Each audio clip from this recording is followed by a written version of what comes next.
with Sam Seder. The destiny of America is always safer in the hands of the people than in the conference rooms of any elite. Sam Seder. They are unanimous in their hate for me, and I welcome their hatred. We must guard against the acquisition of unwarranted influence, whether sought or unsought, by the military-industrial complex. The Majority Report with Sam Seder.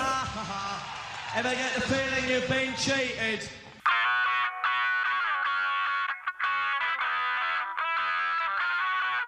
It is Tuesday, April 27th, 2021. My name is Sam Seder. This is the 5-time award-winning Majority Report.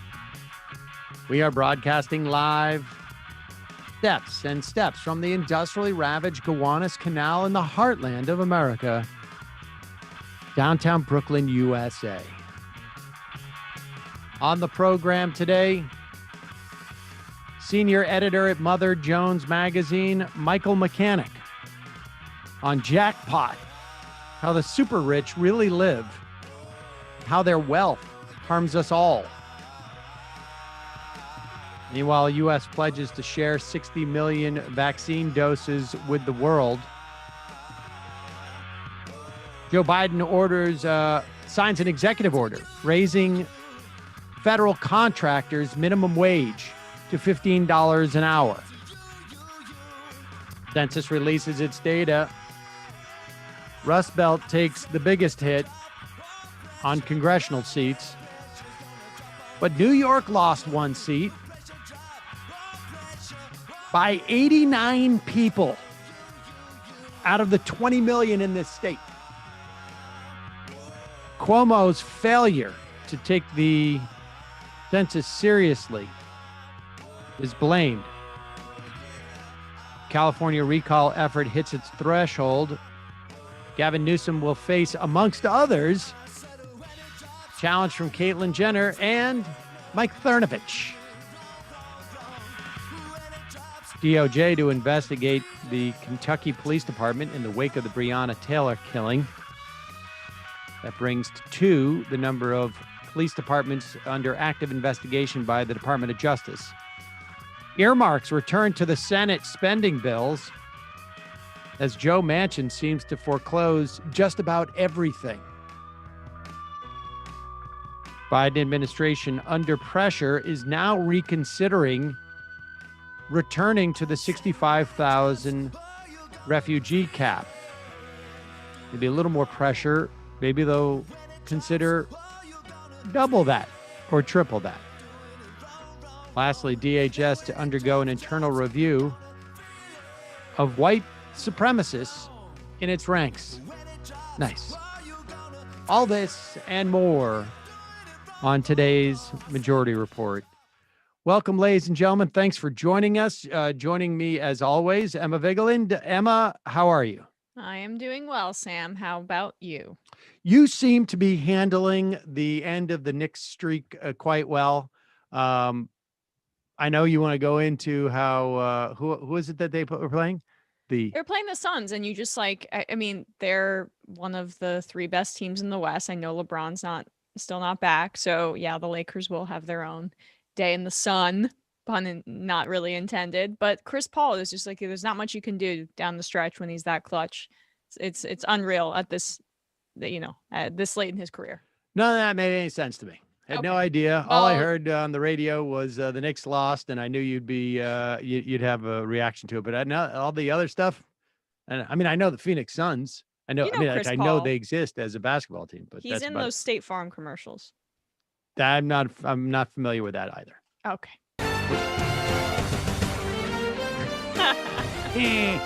All right. Let's get into this. We have I guess Fox News is feeling a little bit sensitive these days when it comes to retraction. I think there's still ongoing suit of $1.6 billion following their insistence that there was that Dominion, a voting machine company, had a secret server in Germany, and there were SWAT teams. I have no idea, but they seem to be a little sensitive because they have retracted the story that Joe Biden will be outlawing hamburgers on July 4th. Here is the first of the attractions. That's John Roberts at Fox News.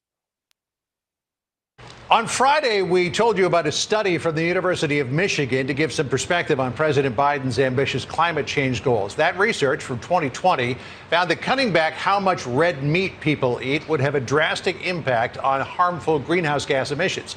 The data was accurate, but a graphic and a script incorrectly implied that it was part of Biden's plan for dealing with climate change. That is not the case. One state now looking to Whoop. Just blowing right by it. I mean, at least they put that out there. I didn't even realize that the study was done prior to Biden releasing his plan, at least as president. But I don't know. Maybe you hear it put that way by John Roberts that drastically cutting back on our meat consumption will help climate change. That might be a good idea. I don't know. Food for thought. Right. Food sounds like meatless food for thought. Meatless Sam? food for thought. Now, of course, one of the things that I have vowed to do, and I have always done this, I've cut back on my my meat consumption fairly dramatically over the years. But one thing that I have always done since I was in my early 20s is whenever I had a beer, I always reached for a plant-based beer. That was it. I was just not gonna. Typical hippie liberal. That's right. I was a very I was super woke back before that was even a thing. Back when I was in my 20s in college, even only plant-based beer for me. Of course, I'm referring to Larry Kudlow, who now says, "Oh, when I said plant-based beer, I was joking," because the joke that's involved in that the joke is that Larry Kudlow has no idea what is coming out of his mouth. Here. Quit. No, of course I know beer is plant-based. Some people can't take a joke. Some people responded with an even worse joke. Take Chuck Schumer, who tweeted last night, and I quote, "Excited to be watching the Oscars with an ice-cold plant-based beer." Thanks, Joe Biden. And by the way, Schumer, didn't your mother tell you not to sit too close to the TV? You'll strain your eyes. And by the way, I didn't say Biden was in favor of only plant-based food. I was citing a Michigan survey. So get new glasses, Mr. Schumer. And folks, it's plant-based. It's Yeah, no, what he was doing was citing a Daily Mail article that made the rounds to people like Lauren Boebert and other crackpots on the right that conflated a random study with Biden's actual agenda and proposals, and his writers didn't do fact checks, and now he has to pretend he was joking. Well, the fact that he doesn't even really know what's in beer. And I have said before, Kudlow doesn't seem like a beer guy. He seems like a brown liquor, old school Mad Men type fella. So maybe he just really is that ignorant about what beer is. Yeah, I get the sense that Kudlow. I wouldn't guess necessarily brown liquor as much as I would guess like maybe mouthwash in the drawer type of guy. I don't know if you ran into any of those back in the day. That was the mouthwash. That's pretty dark, Sam. Yeah, well, I mean, Kudlow's trajectory. He was I think broken by the Trump administration. I mean, he was broken before, but then he was broken again by the Trump administration. But I will say I'm excited that you have already grown accustomed to plant-based beer because you will adjust nicely under Biden's green dictatorship, obviously. Yeah, that's going to be super easy for me to make that adjustment to the plant-based beer. But it's funny too that he doesn't feel like he needs to, he's doubling down on it. And frankly, I thought that Schumer's joke was certainly better than Kudlow's joke. I mean, neither one of them was laugh out loud. It's just so insular. I mean, I'm sorry. I tweeted like, who is this for? It really is just for, I'm annoyed that the Senate Majority Leader is kind of involving himself in this squabble, really, but I didn't even fully get it at first. And also when my annoyance with him grows every day as he's unable to get anywhere on filibuster reform and thus Well, agenda. You get rid of the filibuster. Leave the Kudlow dunking to us, please, sir. Exactly. Exactly. Or we may have to, I don't know, switch roles. Schumer wants to sit here, but that's a different story. All right, we're going to take a quick break. When we come back, we're going to be talking to Michael Mechanic. He is the author of Jackpot, How the Super Rich Really Live and How Their Wealth Harms Us All. Be right back in just a moment with that. And in the meantime, this is fun. I don't know if you guys remember back, I don't know when it was, a year or two ago, a year ago, probably. Brendan James and I think we had Noah Culwin on. They came on the program for their new podcast, Blowback. And today's episode of Majority Report is brought to you by season 2 of the podcast Blowback. It's exclusively available on Stitcher Premium. After a critically acclaimed retelling of the Iraq War, John Benjamin actually, I think, voiced Saddam Hussein on that, if I'm not mistaken. Season 2 of Blowback presents the unlikely story of the Cuban Revolution. America's Cold War crusade brings the world to a nuclear-tipped showdown between the Kennedy brothers, Fidel Castro, the Soviet Union, the CIA, and the Mafia. It's co-hosted, like I say, by Brendan James and Noah Culwin. Season 2 is a 10-part account of how the United States tried and failed to thwart the creation of a socialist government less than 100 miles to its south. Listen now and get a free month of Stitcher Premium. Go to Stitcher.com/premium. That's Stitcher.com/premium. Enter the promo code MAJORITY when you select a monthly plan. That's Stitcher.com/premium. Promo code MAJORITY. Check it out. Also, folks, you know how I am when it comes to expending money on areas where I don't have to. Well, you shouldn't have to choose between a great shave and a fair price. And with Harry's razors, you don't have to.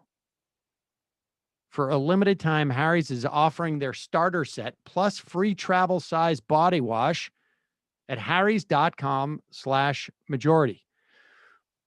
I've been talking about Harry's for years. Harry's delivers a close, comfortable shave. And here's the kicker.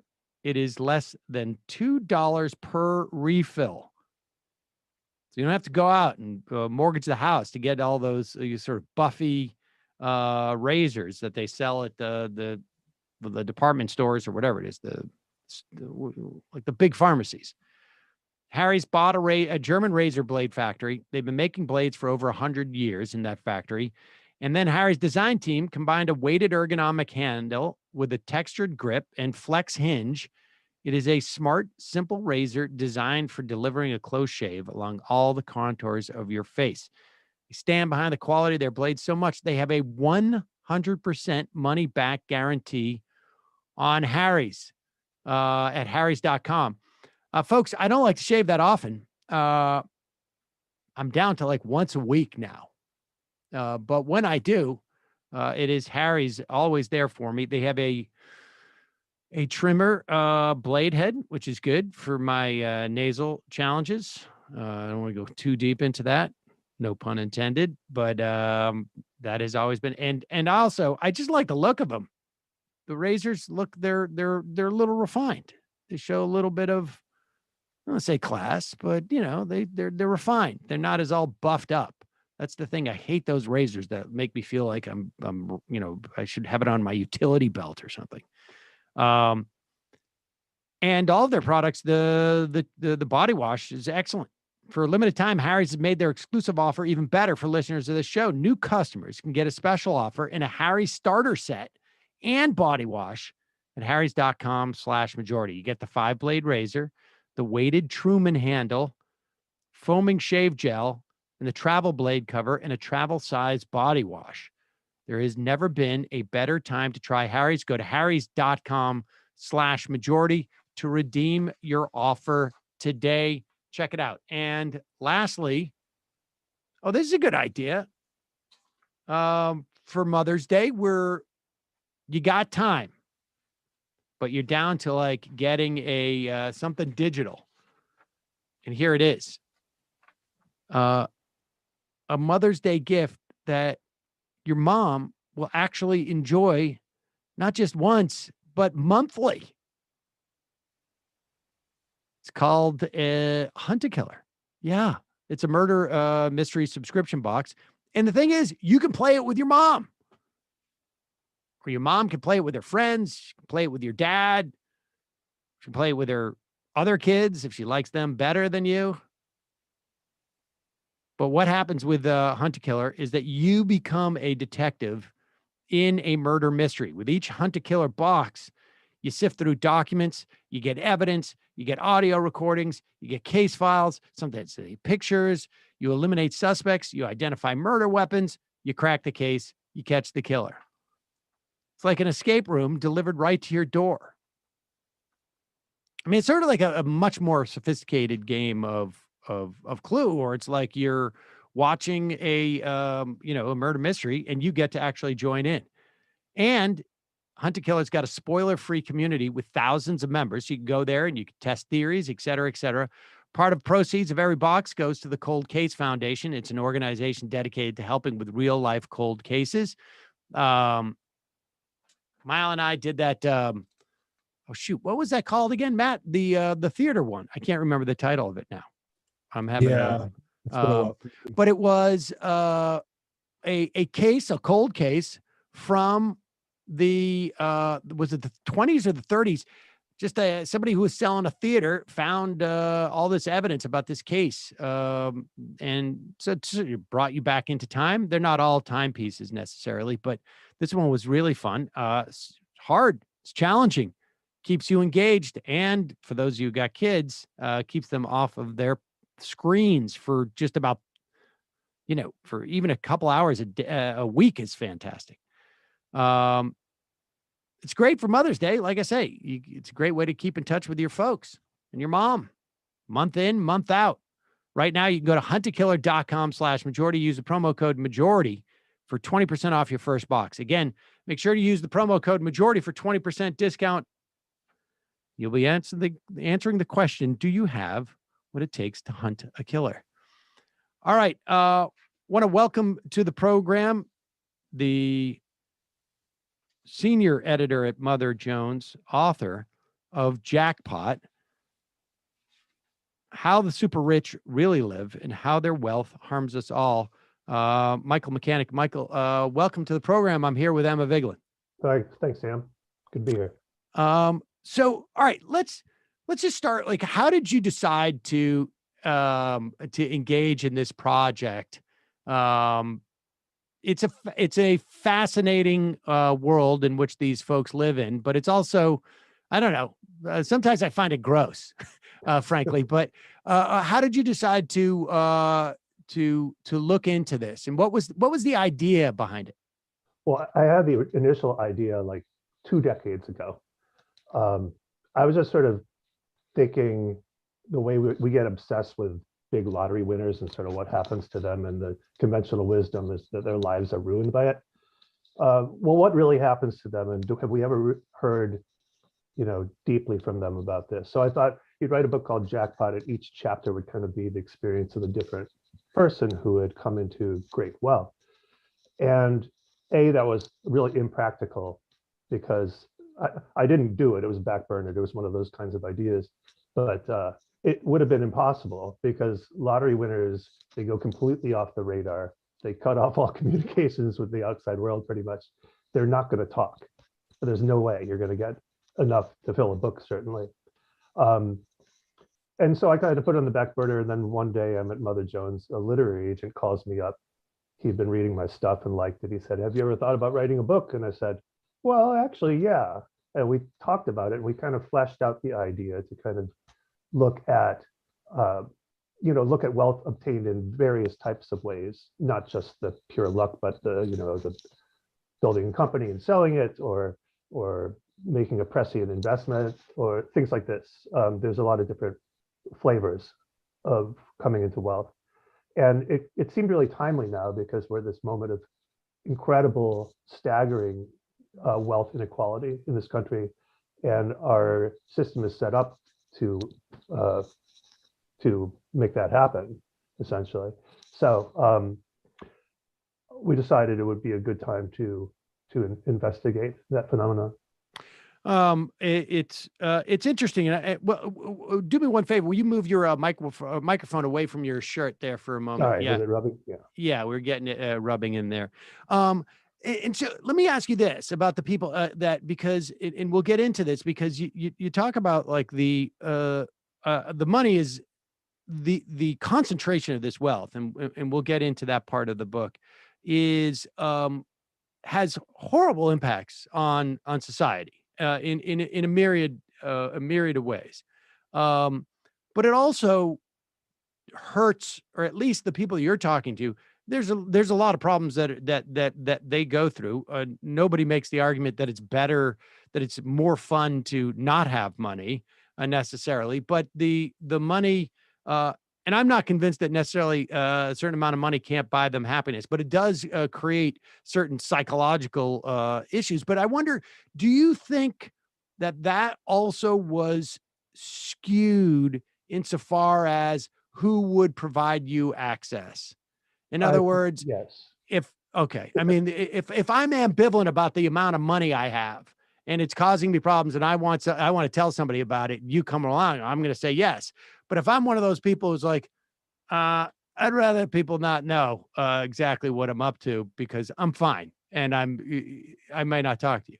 It's actually hard to know because there's people who have problems who wouldn't want to talk about it. And they say this is very private. And then there's people who have problems who are desperate to talk about it.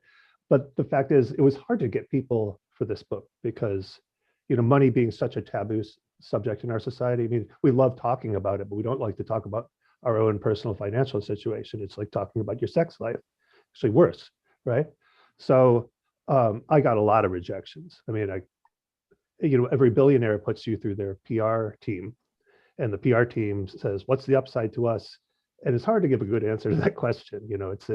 It's more like a societal view, and they always just say, "We think your book sounds great, but no thanks. We're not going to do it." But that is sort of almost like incumbent in amassing that kind of wealth, right? Which is we're not so much in it for the societal view as much as we are in it for our amassing a fortune. Yeah, but it also just sort of happens. You're the way the system is set up. You're building a company, you're amassing wealth, and the wealth amasses more wealth. And whether you think that's a good thing or not, it's just sort of the way it happens. And the fact is, you get into this wealth management world where if you have so much money, it's really hard to manage it yourself unless you're a master investor, right? You have to hire people to kind of help you. You have this financial entourage, and their default is to minimize taxes and maximize returns for you. So unless you are on top of them to do, social justice investing or equitable things, they're going to go that route, and you're going to end up with ridiculous amounts of money. In the wealth spectrum, there's people who go out of their way to sort of twist the system further to their advantage.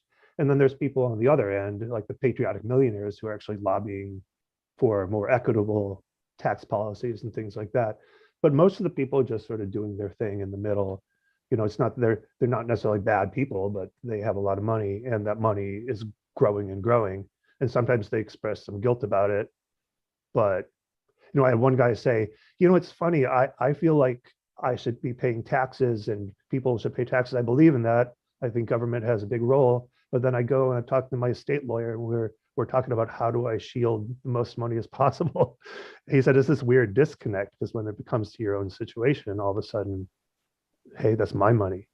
Well, I feel like people in every walk of life, but as it pertains to what you wrote about in your book, choose to sanitize situations in order to, I guess, make themselves, I don't know, feel better or justify certain ways of living. Did you find that there was a whitewashing, I guess, of the ways in which this wealth was accumulated, or the fact that wealthy people are often a part of a system that they may, critique from the outside, but that they're very much still a part of that? Yeah. I mean, I think we all want to think we're good people, right? wealthy or poor. Everybody wants to think of themselves as a good person. And when you see that you're benefiting from a very unfair system, it can conflict with that self-image. So I think there's a lot of denial. Like you said, Sam, there was some sort of self-selection and the type of people who would actually talk to a journalist, let alone a Mother Jones reporter, right? Right. So I probably tended to get more liberally minded people than conservative, like recluses, right? But there's certainly, I mean, they'll talk about that disconnect too. The people, my subjects would talk about that disconnect. And there's a lot of people who won't, they're just in denial. I spoke to a lot of people in the orbits of extremely wealthy people, and they say, I talk to these billionaires that they just, the system is fair, I'm self-made, everything is fine, and why are you talking about this racial stuff that happened so long ago? There's just a denial of reality as far as the way the playing field is slanted toward the very wealthy in this country. That part of your book, I think, is really important, particularly in the context. I mean, just yesterday we played a clip of Bill Gates, sort of casually talking about, well, look, I got this handled. I'm talking to the CEOs of the vaccination companies, and more and more you see the impact that Bill Gates's money and supposed, and I don't want to get into, I want to get into the philanthropy, because I think that's sort of the most interesting part of what you're, but the psychology of these people is really important for people to understand, because guys like Bill Gates are considered like, they're so benevolent, and the giving pledge that we're going to give the money away, it largely it's irrelevant, their largesse, because the idea that they get to control these type of resources is very dangerous. And the idea that you are surrounded and untethered from the reality of, I mean, these people, it seems to me, operate like they're, like gods. I mean, the rules simply do not apply. Can you go through some of the stuff of like, and I just, I had a buddy who I hadn't been in touch with for a while, and he had told me that he became, that he was working in the inner circle, not on the personal side, but on the business side of a billionaire. And he said, I know you think it's bad. It's worse. And he talked about, like, there is no such thing as customs for billionaires. They land in the airport and they just walk through. They don't go through passport control. None of that applies. Like, they just operate on a different plane. They're mad about something at the University of Pennsylvania. They pick up the phone and call the president in the way that you would, with less hesitation than you would to call the cable company and tell them that your service is bad. Talk a little bit about that element of their lives. Yeah, the access thing is huge. Access to anyone you want, people, politicians, celebrities, and I think it has to get to your head after a while, right? The fact that you can just call your senator and they'll call you back, or you call the agent of some Hollywood celebrity, hey, can you come play at my party, hang out at my party? Sure, yeah. And one of the guys I was talking to, this is one of the most stupefying things of coming into the kind of money that I have, is everybody will call me back, and that also you start giving money, you get in with the leaders of these organizations, and all of a sudden you're having dinner with the head of Conservation International, or you're having dinner with diplomats, and and Stanley McChrystal is coming to your neighbor's house to give a book reading. You're invited over there. You're invited to fundraisers, gives you direct access to political candidates. And all these things, I mean, psychologically, it makes you think I can have anything I want. Because you can. Because you can. And not only that, but the political attitudes of very wealthy people are different than the attitudes of the public. What they want is different than what the public wants on things like environment, for one. That was a big one. For obviously redistributive policies. The wealthy folks are not too happy about the wealth tax that Elizabeth Warren is proposing, or Biden's recent Capital gains. Capital gains, yeah. In fact, Biden announced this morning or yesterday he wants $80 billion to beef up IRS enforcement on high earners, which have been. That's a little snippet of my book that's kind of interesting. It's 2010. It was like 23% of earners over $10 million were audited, and now it's like 0.3%. The IRS has been gutted, and it's almost you can get away with anything.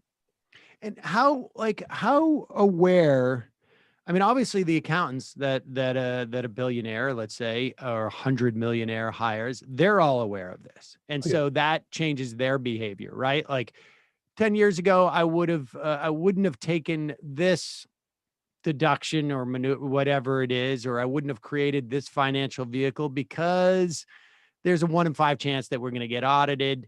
The chance is so low now that the risk reward calculation, I'm going to do it. If we end up having to pay a fine here, we pay a fine. I mean, all of this is operating. How much awareness is there between that team and the billionaire, or is it just do you lose count of your money at that point?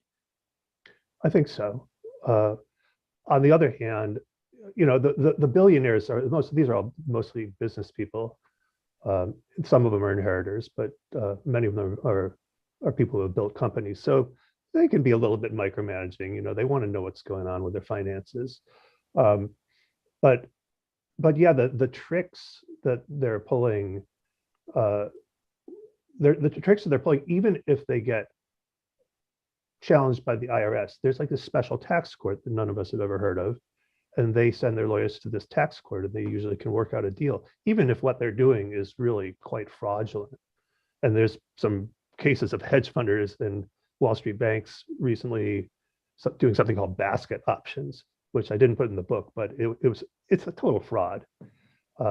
Just trying to, it's a tax scam, and they've been working on a settlement with the IRS, but this is like tens of billions of dollars in extra profits these guys got, and they're going to get their wrists slapped probably, or maybe they'll have to pay some penalties. But it's these guys are so rich it doesn't even matter to them. Right. Can you talk about this concept of wealth segregation and how that exacerbates a lot of the dynamics that you researched in your book? Yeah, sure. So economists call it income segregation, because it's really hard to measure people's wealth. We don't know what people have. We can tell by tax records what their income is. And so in a metropolitan area, especially where there's high income inequality, I call it wealth flight. Like the wealthy will concentrate in pockets and leaving the poor in pockets. And then you get these mixed income areas in the center where they're smaller and smaller, fewer and fewer people living in them. So you have the affluent over here, you have the less affluent over here, and you have the people in the middle. And what that does is it creates these bubbles where, you might hear your friend Bob is talking about his private jet that he just bought, or his yacht and his house in Aspen, and that's all normal, right? Most of us go to a party and people are talking about paying their mortgage, or their landlord threatening to evict them. But these guys, they live in this world where the concierge medicine and whatever, the elite private school. This is just, and what happens is when you live in that sort of element and you don't sort of see how other people struggle, there's a loss of empathy. And there's also distrust from both ends. These rich people are jerks. They're arrogant. They're clueless. And then the rich people are saying, who are those people over there? Oh, I don't know what they're up to. Maybe they're going to come and burn my house down. So you get this sort of tearing of social fabric. And I think that tearing of social fabric is evident in some of the social problems we see now, sort of the deterioration of civil society that we've seen in the past several years.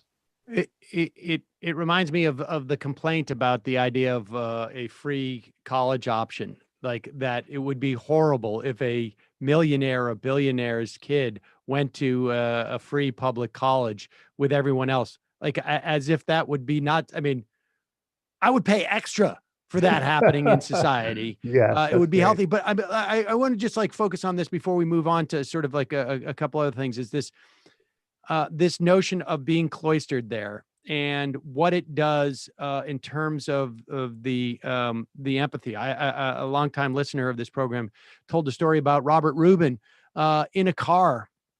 She had gone to some a fundraiser, and he happened to be sitting next to her and was complaining about his car ride to the place in a town car.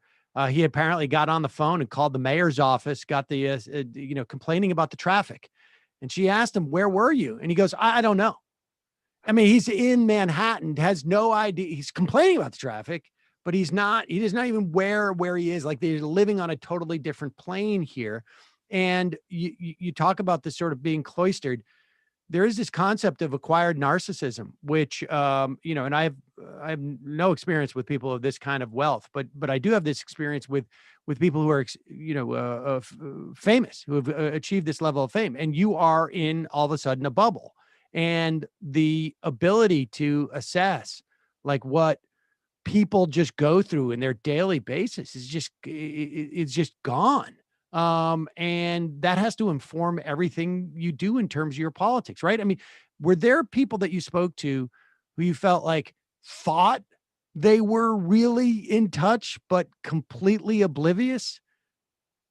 Yeah, well, I mean, there was one guy I talked to was a private equity guy who goes and he gets what do you call it, carried interest, right? Carried interest is for guys like that, for guys like Donald Trump, partnerships that do investments. It's a huge boon, hedge fund managers. And so this loophole just seems to last and last and last, and nobody's been able to kill it yet. Trump was talking about killing it when he was on the campaign trail. Hillary Clinton was talking about killing it. Of course, Trump wasn't going to kill it because he benefits from it, as do a lot of his pals. So this guy said, I personally go with this group to Washington every year to lobby in favor of this. And he says, we tell him, oh, it's great for California. And then he says, BS.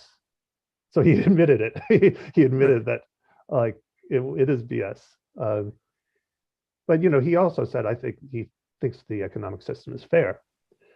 And I don't know. Well, of course he thinks that, because he's done well by it. Right, exactly. How does it impact? I mean, you go into the sort of gender and race issues. I mean, what were the most salient points that you came across there? Obviously, we don't have an enormous amount of Black wealth in this country. There's not just simply not. There's not the communities of like billionaires that there are in terms of white people. Also true, I guess, with women as well. What implications of that at that level? Yeah, we only have 7 Black billionaires. We should have something like 100. I can't recall the calculation, but and you say we should have. That's, well, I mean by population, right? And I mean there's Homestead Act. I mean, there's a whole litany of things that we have done in this country to prevent Black people from gaining wealth, and women for that matter. Because if you look at the global ultra wealthy people with 30 million and up, it's 9 men to every woman. Wow. And this is something I learned that I hadn't known. Until 1974, a woman could not get a bank loan without a man's signature on it. So if you were divorced, if you were widowed, if you were single, you couldn't get a loan to start a business. And actually, access to capital throughout all these things, we say this is race discrimination, this is gender discrimination. It's all economic at its core, and it's because it's preventing people from getting money, from accumulating money, and with Black people in America, it's something that one of my sources refer to as the black tax. which started with slavery, which was the 100% black tax, all economic opportunities taken from you.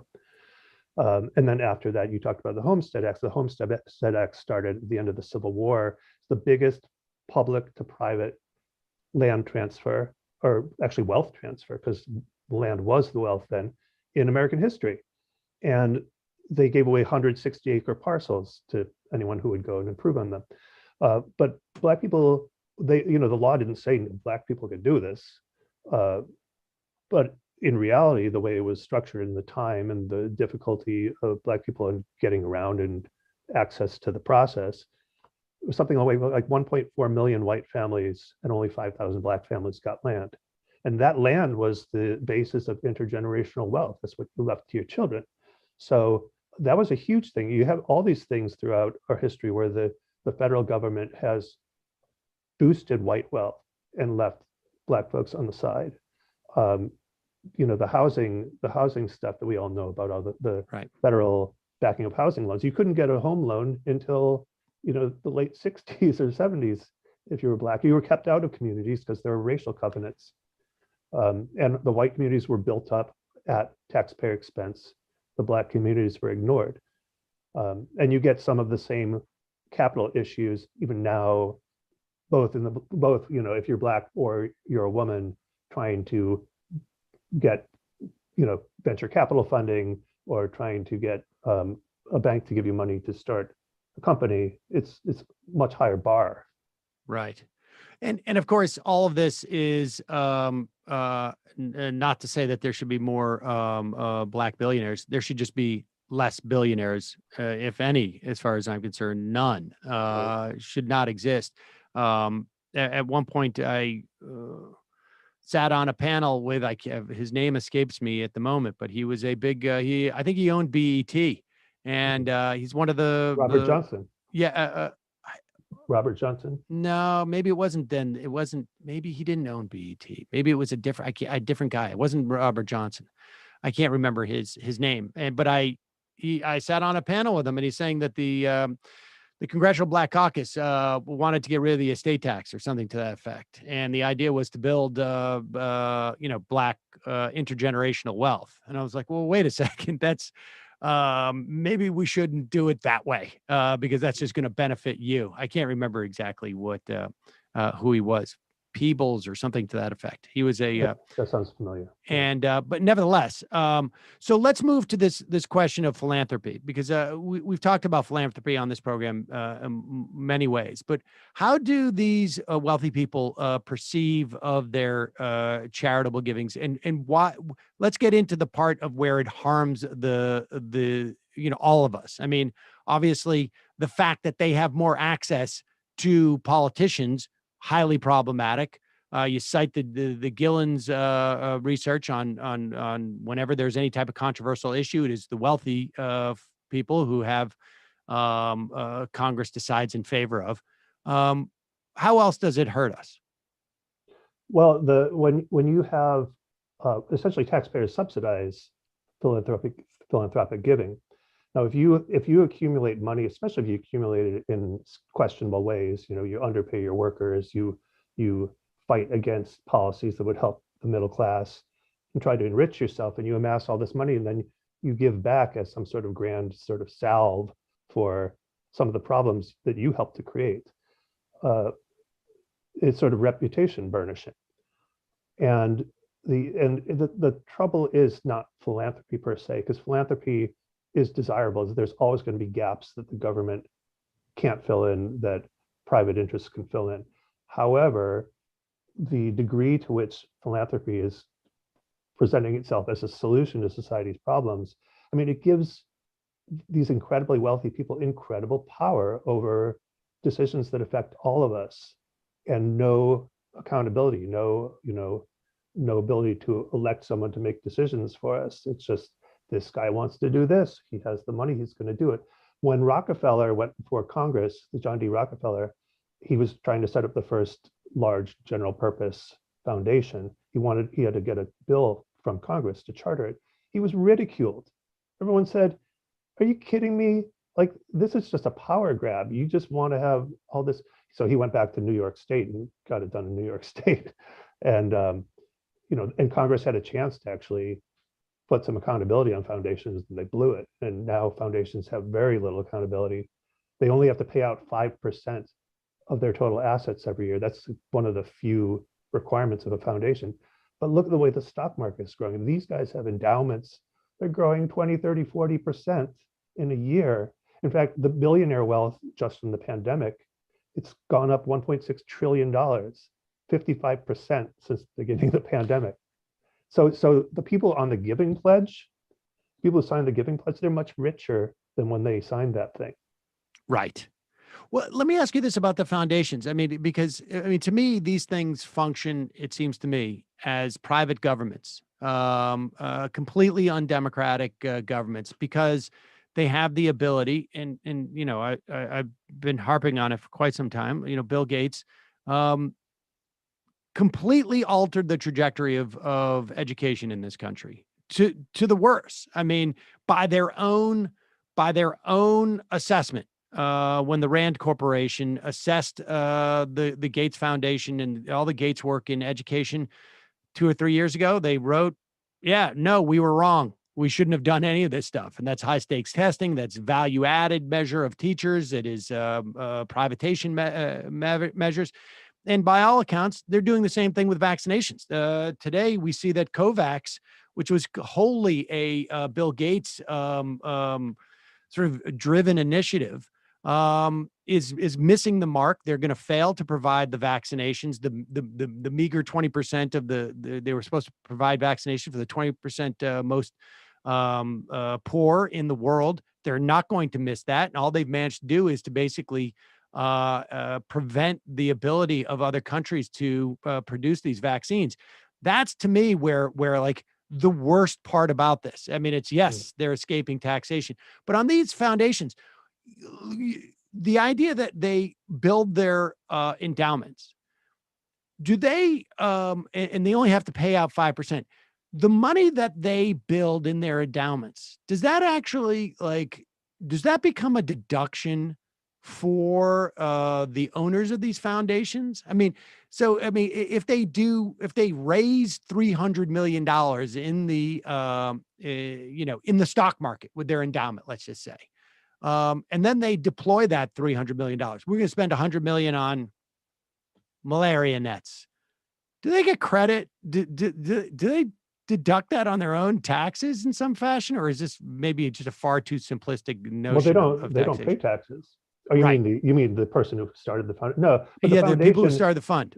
The charities and the foundations are all tax exempt. So they take a big deduction when they put money into the foundation in the first place. And then the foundation, that money grows with no capital gains. So, and the fact that they're paying out 5%, I mean, because when people make charitable donations, the taxpayers subsidize that, because there's a charitable deduction. So we're paying like a fifth or more of the cost of this, and then they sit on the money. Well, it's like we're sitting on all this dry powder that is tax subsidized. And so this is actually our money that is bound up at someone else's whim, and they can spend it as they like. I mean, I use the example, a simple example in the book is if you don't itemize your deductions, you can't take a charitable deduction. If you take the standard deduction, in other words, on your taxes, you can't take a charitable deduction. So if I take the standard deduction, I make a $1,000 donation to Feeding America, I pay $1,000. If Bill Gates does the same thing, if his effective tax rate is 25%, then he only pays $750. So taxpayers are I'm subsidizing Bill Gates' giving. And he has, I think it's fine that Bill Gates gives away a lot of money, but I don't need to be subsidizing that, nor do you, nor do lower income people. I'm not even sure I like the idea that he's giving away a lot of money, because I am more happy with the US government saying, guess what we're going to do? We're going to take away, your wealth above X amount of dollars. I don't know what it is at this point, but because when he deploys his money, it is so large that it's political power. Right. And it is not just political. I mean, it is societal power. It is a power that we can't even, he has the ability to make sure that there was no open source vaccine. I mean, that is not, I'm not, I'm subsidizing his ability to do that. That's almost the least of the problem that we have as a world because of that. It's inhibiting. He has not been elected to anything. He is not even representative of a country that has elected people to anything. He has just made a unilateral decision based upon how much money he has, that there's not going to be open source vaccine, period, end of story. He has the resources in which to make that happen in the same way that a country would, but more so in many respects, because he doesn't have the constraints of any type of accountability for this. Yeah, well, remember when I talked about Rockefeller getting a bad reception from Congress? People, members of Congress, and President Teddy Roosevelt, former President Teddy Roosevelt, was saying just what you're saying right now. But now we don't think that way anymore in this country. And Why? I actually asked that question to Rob Reich, who wrote a book called Just Giving, where I learned a lot of these things. And he said, well, we have this marketplace mentality, this sort of neoliberalism. We've started to conflate, market performance with like goodness, and we revere our captains of industry, and we look up to these people, and just the mentality has changed in this country since then. We forget how undemocratic big philanthropy is, or we just maybe generations have passed and we've forgotten. But it's always been undemocratic, and it could be reformed so it's not. But the way it's set up in this country, it sure is. What would that look like, where we would have more public control of these foundations? You could put conditions on foundations. You could force them to pay down their entire endowment over 50 years. You could certainly, actually there was a drive to increase it during the COVID, to 10 or 15% payout. And then donor advised funds, you don't have to pay out anything. So billionaires will just park their money in donor advised funds. And it's great you set aside money for future giving, but they're doing it as a tax deduction. And then it's literally just sitting in this fund growing with nobody telling them to do anything with it. They can just have it sitting there. And these are things that Congress could change. Congress could change the charitable deduction, make it a tax credit, limit it to $5,000 or whatever. You don't have to reward this kind of philanthropy.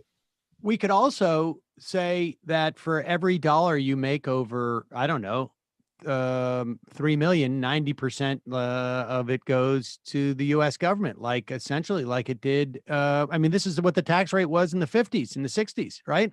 It was at that point, it was like $450,000. If you made more than that in a year, your tax rate was 90%. That's, I think, 3 million is pretty close to what 400,000 was. There's a precedent in this country. It's conceptually it works. I don't know that we have the politics to get that to happen in this country, but as a policy, if we're going to throw around policies, that to me seems like the best option. Yeah, well, it's not either or. People can still give even if they're being taxed highly. I think one thing you hear from wealthy people all the time is, well, the government is not very good at they make lousy charity, right? Well, the government isn't a charity. That's not what the government does. It's not supposed to do. It's a false comparison. I would also argue that every human endeavor is has a similar failure rate to governments. Where is this is also part of it too. You have this COVAX that has unequivocally failed. It has unequivocally failed in meeting the goal of 20% vaccination for the poor in the world. You see what's happening in India. It has unequivocally failed, but yet that's not the headline. There is no talk about that. There is no accountability. And if we were to judge, it's easy to judge the government, go to the DMV. Well, the DMV actually does quite well. I've been to the DMV, fairly often, and I'm just as pleased with that as I am with the cable company, or I don't know, ending the subscription. From something I signed up for a month ago. I mean, that is, it seems to me too, is part of that problem. And well, Sam, you believe in government, right? But the Republican Party has been attacking the idea of government for decades, and it rubs off on a lot of people. Not only that, I don't know if you read Michael Lewis's book, The Fifth Risk. It's a great book about kind of what the government really does that you've never heard of. And he's a fabulous writer. But one thing that sort of stood out to me is like, there's actually a lot of government agencies that are not allowed by statute. And this is because Congress, some members of Congress have made this happen. They're not allowed to sort of toot their own horn and say, here's what we do, and put out some public, positive public relations about it. Whereas the billionaire who does whatever has a PR team promoting it to all the media and so forth. So government is easy to hate, and it doesn't have much of a capacity to defend itself. Well, it's a fascinating exploration into the minds, at least of those who are willing to talk to you about this. And I think it's something that we need as a society, more awareness. Michael Mechanic, the book is Jackpot: How the Super Rich Really Live and How Their Wealth Harms Us All. We will put a link to that at majority.fm. Thanks so much for your time today. Really appreciate it. Thanks so much for having me. It's great.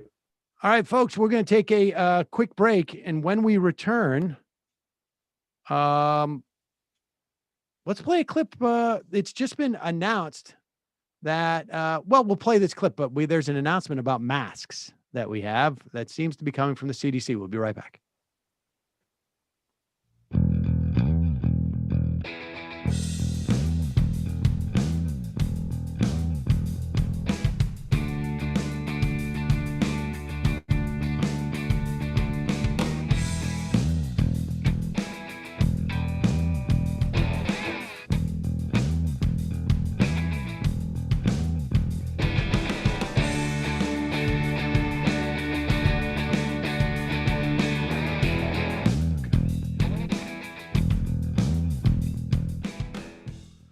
So the project, we've moved beyond denialism, right? With Fox when it comes to COVID, we're on now to resent of those who have taken COVID seriously. Really, is what it is. It is because the conservative mind does not work. None of their ideas work unless there is a significant amount of aggrievement, right? That is the foundational aspect of conservatism. If you hear someone, like, you cannot have a conservative argument unless it's about some aggrievement that is being expressed. Here is Tucker Carlson, the multimillionaire, I don't know, billionaire, I don't know about Swanson Foods, heir with multiple homes, who moved up to the furthest reaches of Maine during COVID. So it was real for him. Here he is now suggesting that you should literally SWAT people, call the police on people who are wearing masks. We did give in. This grotesque version of Halloween went on for more than a year, and it's still going on. Not even Tony Fauci still pretends that masks are medically necessary. Instead, masks are purely a sign of political obedience, like Kim Il-sung pins in Pyongyang. We wear them because we have to. The only people who wear masks voluntarily outside are zealots and neurotics. How neurotic are they? Well, we know. A Pew survey from last March found that 64% of white Americans who classify themselves as liberal or very liberal have been diagnosed with an actual mental health condition. And you see them everywhere when you walk down the street in any major city. If you dare to go on foot from Union Station to the Capitol, for example, in Washington without wearing a mask, angry Biden voters will snort at you in judgment. How could you? They're saying from behind the gauze. How could you? That's the question we should be asking of them in return. The rest of us should be snorting at them first. They're the aggressors. It's our job to brush them back and restore the society we were born in. So the next time you see someone in a mask on the sidewalk or on the bike path, do not hesitate. Ask politely but firmly, would you please take off your mask? Science shows there is no reason for you to be wearing it. Your mask is making me uncomfortable. We should do that, and we should keep doing it until wearing a mask outside is roughly as socially accepted as lighting a Marlboro in an elevator. It's repulsive. Don't do it around other people. That's the message we should send because it's true. As for forcing children to wear masks outside, that should be illegal. Your response when you see children wearing masks as they play should be no different from your response to seeing someone beat a kid in Walmart. Call the police immediately. Contact Child Protective Services. Keep calling until someone arrives. What you're looking at is abuse. It's child abuse, and you are morally obligated to attempt to prevent it. If it's your own children being abused, then act accordingly. Let's say your kid's school emailed you to announce that every day after lunch, your sixth grader was going to get punched in the face by a teacher. How would you respond to that? That's precisely how you should respond when they tell you that your kids have to wear masks on the soccer field. That is unacceptable, it is dangerous, and we should act like it, because it is. So there's so much going on there. He conflates outdoor mask wearing with indoor mask wearing throughout the video. He compares a child wearing a mask to getting punched in the face by a teacher. And I am flummoxed as to his commitment to personal freedom there. If someone desires to wear a mask, is he basically canceling them by calling the cops and infringing upon their personal freedom? And then, of course, just it's basically a badge, like they, to a Kim Il Sung badge or whatever he was trying to say there. And then goes after, he calls him Tony Fauci, the way he tries to go after Sandy Cortez. It's a way of belittling the science, etc. I mean, it's a greatest hits there by Tucker. The amazing thing is look, and it's announced, I think as of today, the CDC is relaxing their guidelines on outdoor mask wearing if you're vaccinated. And then, of course, the non-vaccinated are going to take their masks off as soon as they see other people not wearing masks, which is exactly the point. And, we had on this program, Mark Alain Derry, and he maybe had him on 2 or 3 months ago. And he said, I had basically cut down, and he's an epidemiologist. He said, I had basically outdoors had more or less, stopped wearing masks around, at gatherings and this and that. He started up again when there were new strains that were a little bit more contagious. The fact is that they have probably known for a couple of months, at least, that outdoor mask wearing is, at least, if you're distanced from people, is really not necessary. However, the point is, this is not about specific individuals. This is about how do you deal with a pandemic, which is a public health issue.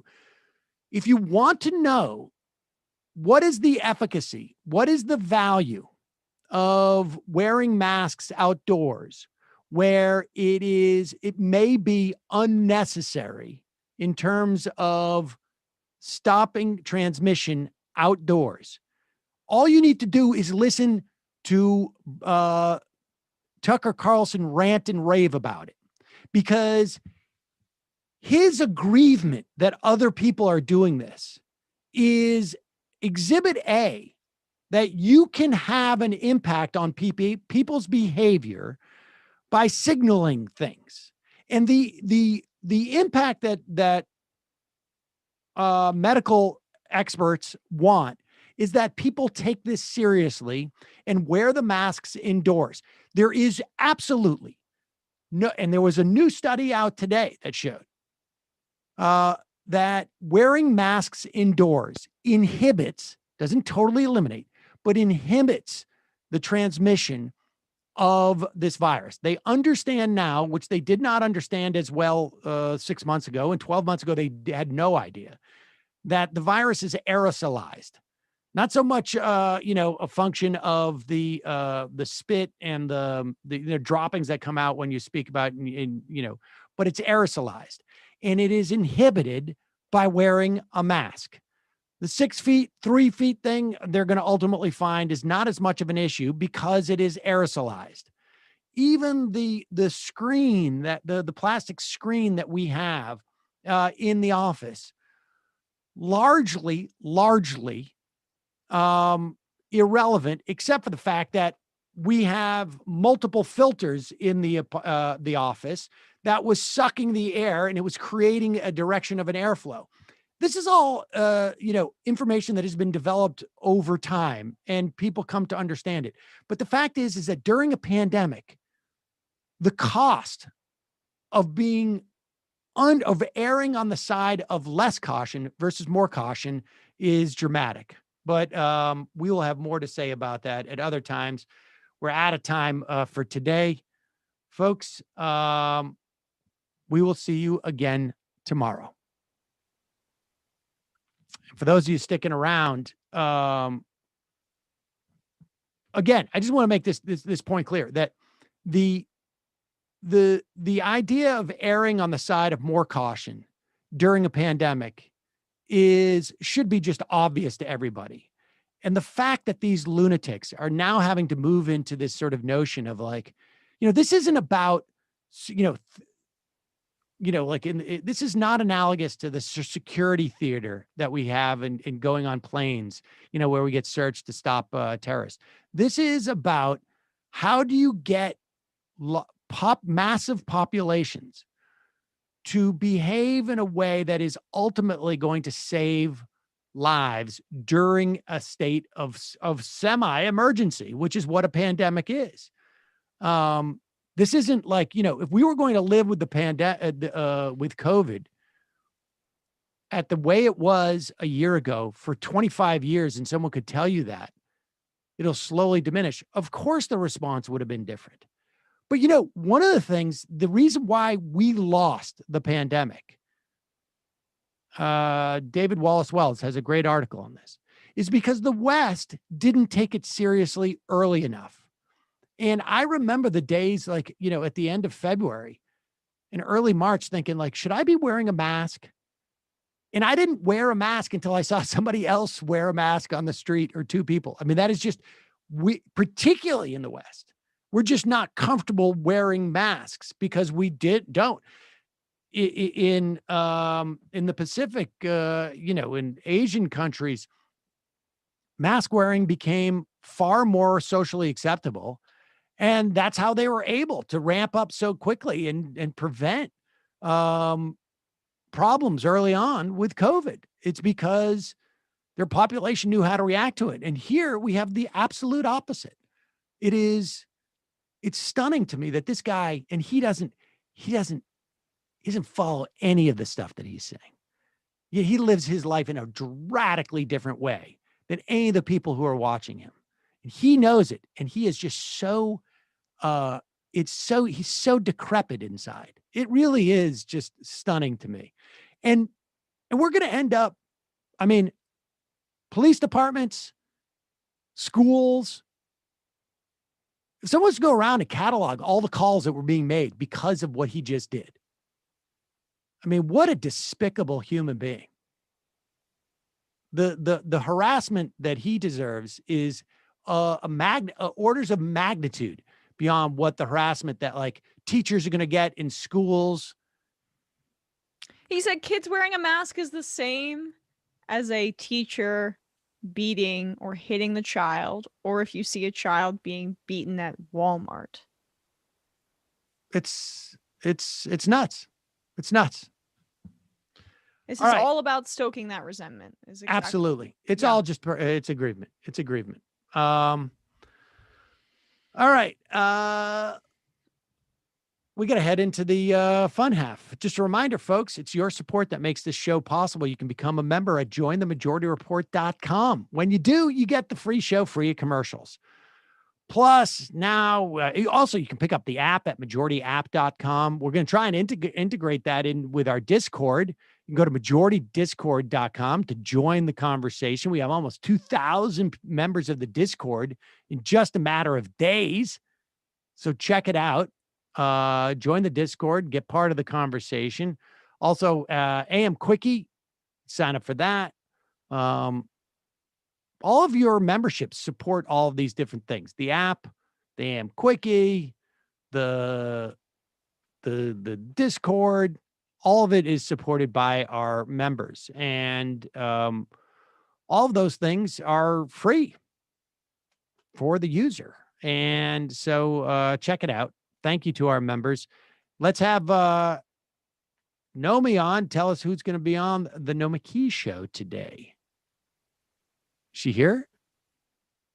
Joining us now. There's a picture of I'll just quickly plug Left Reckoning. We'll have Ben Burgess on this week to talk about his new book, Canceling Comedians, about cancel culture debates and how, and his sort of foray into it's going to be a little bit controversial. So Thursday, 8 we got to Eastern. have him on for that. Yeah, Thursday, 8 Eastern. He'd love to. Patreon.com/Left Reckoning to get the post game. Fantastic. Where's Nomi? Nomi, you there? I'm coming. It's happening. There Hi. she is. Gotta give me a How- second, guys. I gotta get all of my settings right. Nomi, who's going to be on the Nomi Key show today? Oh, yes. So we have a great show today. We have Steven Donziger, who is an attorney who has been... for Chevron. Yes. Crazy story. Oh, yeah. I've been wanting to amazing. get that guy on. We'll connect you. Yes, dude. Folks, you Okay. should check this out. Tell everybody this story. This is unbelievable. Well, he's going to tell a story, but he's been... there's been an incredible activist community rising up for him, but this is a lawyer who's been taking on Chevron and has been prosecuted, I guess, is the for basically challenging Chevron legally. That's, I don't know, not the best explanation, but he will explain it, his entire story. It really is crazy. It's been going on for a while. But finally they're picking up speed, and he is available to do interviews, which really makes a huge difference. So that's at 3:00 Eastern on youtube.com/The Nomi Key Show, twitch.com, Switch TV, Twitch, whatever it is, /the_Nomi Key _show. I'm multitasking. I'm trying to set things up. You're asking me very detailed things, and I'm trying to make sure my microphone's working. Because what happens, just for folks to know, I'll be sitting in the green, I'm like setting things up, and then suddenly it just goes live. And I'm like, is everything ready? There's nobody in my ear saying countdown, 5, 4, 3, 2, 1, live. Yeah, no, we don't have any of those backroom stuff. Imagine being a guest and coming on for the first time. You have no idea what's happening. This is punk rock daily news. It is. Exactly. Which makes it so much better. Because you know Keith Olbermann can't do this. No, he can't. I mean, didn't his like thing went down? Didn't his entire show go down like during COVID? I don't know. You mean like physically? Oh, yeah, like the entire the feed like went down, and they were like panicking. They didn't know what to do. I was like, oh, that's just every day on our shows. What? And we know what to do. That happened. Yeah, roll with it. I don't. I wasn't aware of that. Yeah, we pull it off. All right, let's go to the fun half. Just a reminder, hit the like button, subscribe. Also, Poggers tells me MIDI doctors. All right, see you in the fun half.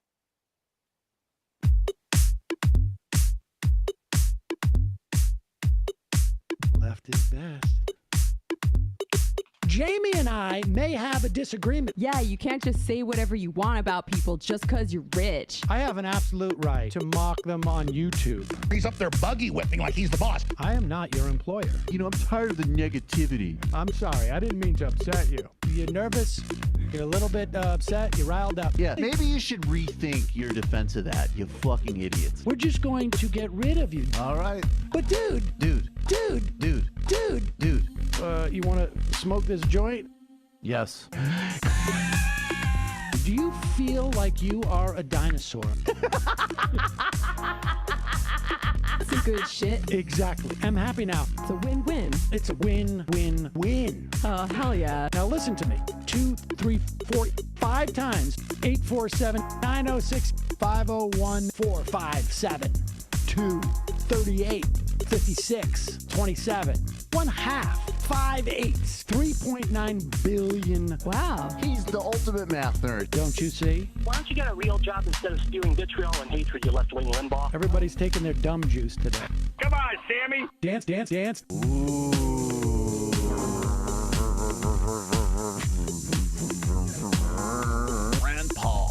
my first post-coital scene with a woman. I'm hoping to add more moves to my repertoire. All I have is the dip and the swirl. Fine, we can double dip. Yes, this is a perfect moment. No. Wait, what? You make under $1 million a year. You're scum. You're nothing. Excuse me? Fuck you, you fucking liberal elite. I think you belong in jail. Thank you for saying that, Sam. You're a horrible, despicable person. All right, gonna take a quick break. I want to take a moment to talk to some of the libertarians out there. Take whatever vehicle you want to drive to the library. What you're talking about is jibber jabber. Classic. I'm feeling more chill already. Good. Donald Trump can kiss all of our asses. Hey, Sam. Hey, Andy. You guys ready to do some evil? Hitler was such an idiot. That guy might be a Nazi. Agree. No. Death to America. You. Yes. Wow. Wow, that's weird. No way. Unbelievable. This guy's got a really good hook. Throw our hands up. Ooh.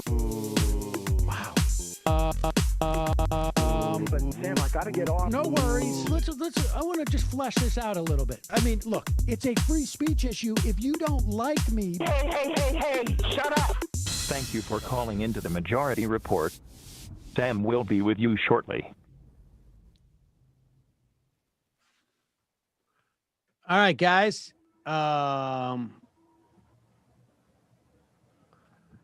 Where did Emma go? Emma disappeared. You're not in the same place. Oh, No, we're in separate studios. We switch back and forth a little bit. She is gone. Let's. I think we can handle it, Sam. I think we can handle it. Let's go. We're pros. It's not just. It's just unbelievable with Tucker Carlson, with this complaining about mask wearing. It has become their new cri de coeur. They want to complain about masks, and part of it is, I think, that it is their sort of like we can be vax deniers, but we can get away with it with the masks. Now, I don't know what they're going to do now that the CDC has said if you're vaccinated, you don't have to wear masks. But they had this short-lived chance to talk about how oppressed they are because there's mask mandates, and that anybody who wears a mask is in some way like a girly man. I'm not making this up. Here is Tucker Carlson with that Matt Walsh, not the funny one, the one who's just like Libertarian. No, not that one. No? A different one. He's the funny one. I don't think either one are funny. No. There's a funny one, and then there's the Matt Walsh, who's the libertarian, and then there's this one. Oh, I had the same experience you're talking about. I was in Austin a few days ago, and I'm walking outside without a mask on, and people are staring at me like I'm the crazy one for not having a mask on. Yeah. Meanwhile, if you're walking outside with a mask on, I should be looking at you, and I do look at you like I would look at a grown man hugging a teddy bear and having a pacifier in his mouth while he's walking down the street. This is your security blanket. There's no reason for you to have it on. You're just afraid. You're afraid of fresh air. That's what's happening. People are afraid to breathe air, and we're making it so that kids are afraid of air too, and that's insane to me. I agree with you completely. I would even actually up the analogy and say a vaccinated person, someone with antibodies wearing a mask outside is like watching a grown man expose himself in public. That's disgusting. Put it away, please. We don't do that here. Anyway, Matt Walsh, thank you. You know what? I got to say. I think you do it there. I got to say. I had the idea of a grown man exposing himself. That's disgusting. That was my feeling at looking at what Matt Walsh got going on with that beard and with his outfit. I think I may have figured out why people were staring at Matt Walsh. And I got news for you. It wasn't just the mask. Yeah, he could benefit from a mask in general. I mean, honestly. That's the beard idea is the first step towards a mask. Right. Covering up. Obviously, Tucker Carlson, I know for a fact he's completely disingenuous in terms of, and has the ability to say just the most. He has the ability to cheerlead war when he doesn't even really care about it. I know that for a fact. So he could very well not care about this whatsoever. But the idea that the people would know that you are not vaccinated, or know that you're vaccinated, or that you have antibodies, and the only reason why you would wear a mask would be to protect yourself, as opposed to sort of like not have people freak out that they don't realize that you are vaccinated or you have antibodies, or that like, hey, it's signifying the pandemic is still going on. You need to do this. You need, mask wearing. We need to be careful. The idea that people would do that for the sake of the people around them or the community they live in is just a complete mystery to Tucker Carlson, or at least he pretends it is. Listen, Sam, be a man. Be a man. Get your granny sick. Get your wife sick. Get your kids sick. Get hooked up to a respirator and show them how you can outlive that respirator, because that's what real men do while they're chomping on a burger and boycotting Epicurious. It's very interesting to me how conservatives like Tucker, as Nomi is saying, conflate masculinity with just flagrant disregard for everyone around them. I mean, I think it says a lot about his psychology. And in the segment of maybe it was his opening monologue about how masks on children were akin to hitting a child in Walmart, and he said it was child abuse, right? And then he went on to say that white liberals, which is when Tucker's creating this narrative, he wants it basically to be Brooklynite liberals, because that is what angers his viewership the most. Some percentage of them feel that or have been diagnosed with a mental illness, and that's also something he says is basically weak. The fact that maybe liberals decide to go to a psychologist and examine how they think about the world. Conservatives aren't interested in that. So I mean, so much of what this mask argument is about the way that he believes masculinity should be, which is careless disregard for others, right, and not examining oneself internally. And dude, I think that says a lot more about you than it does about the mask. Like, why are we talking about that when it comes to a cloth covering on your face? The amount of mental leaps that he had to take to get there says way more about conservative insecurity than anything about the pandemic. It's many steps removed if you're looking at it logically, but you're right. Not. And it's what's so interesting is it's not like, I mean, between Jordan Peterson and Tucker Carlson and Ben Shapiro, I'm going to just go with, if I was to create a calendar of masculinity, they would not be January through December on that. As a straight heterosexual woman, not my idea of rugged masculinity. Oh, you're saying Tucker's high-pitched cackle? That's like barely human? That doesn't just scream masculinity to Well, you? he got rid of the bow tie, so that's like, That's a bit of an upgrade. On some level, they're just stealing, Dead Rush Limbaugh's whole shtick. Limbaugh 15 years ago, in the wake of 9/11, was talking about how feminized Democrats and liberals were, and how they're wearing pink ties, and that doesn't show strength. I mean, this is Men drink struggle. out of straws. And Tucker Carlson, if I remember correctly, What does that look like? Tucker Carlson once was on a radio show bragging about how when he was approached by a gay man in somewhere, he beat him up or something. There is a story out there about Tucker Carlson bragging about that. He was a part of the Dan White Society, as we covered. Well, that's the true guy too. who murdered Yes. Harvey Milk, revered him. You know what I understand? Like, there was some, I don't know if it was SNL or one of these shows that does spoofs.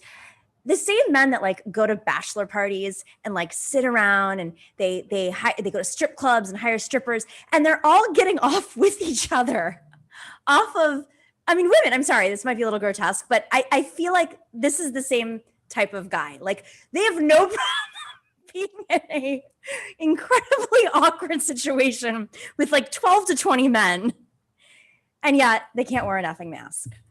Well, Did I jump the shark here? It's very feminizing. No, so. I've thought about the bizarreness of that situation before, but I don't know. Yeah.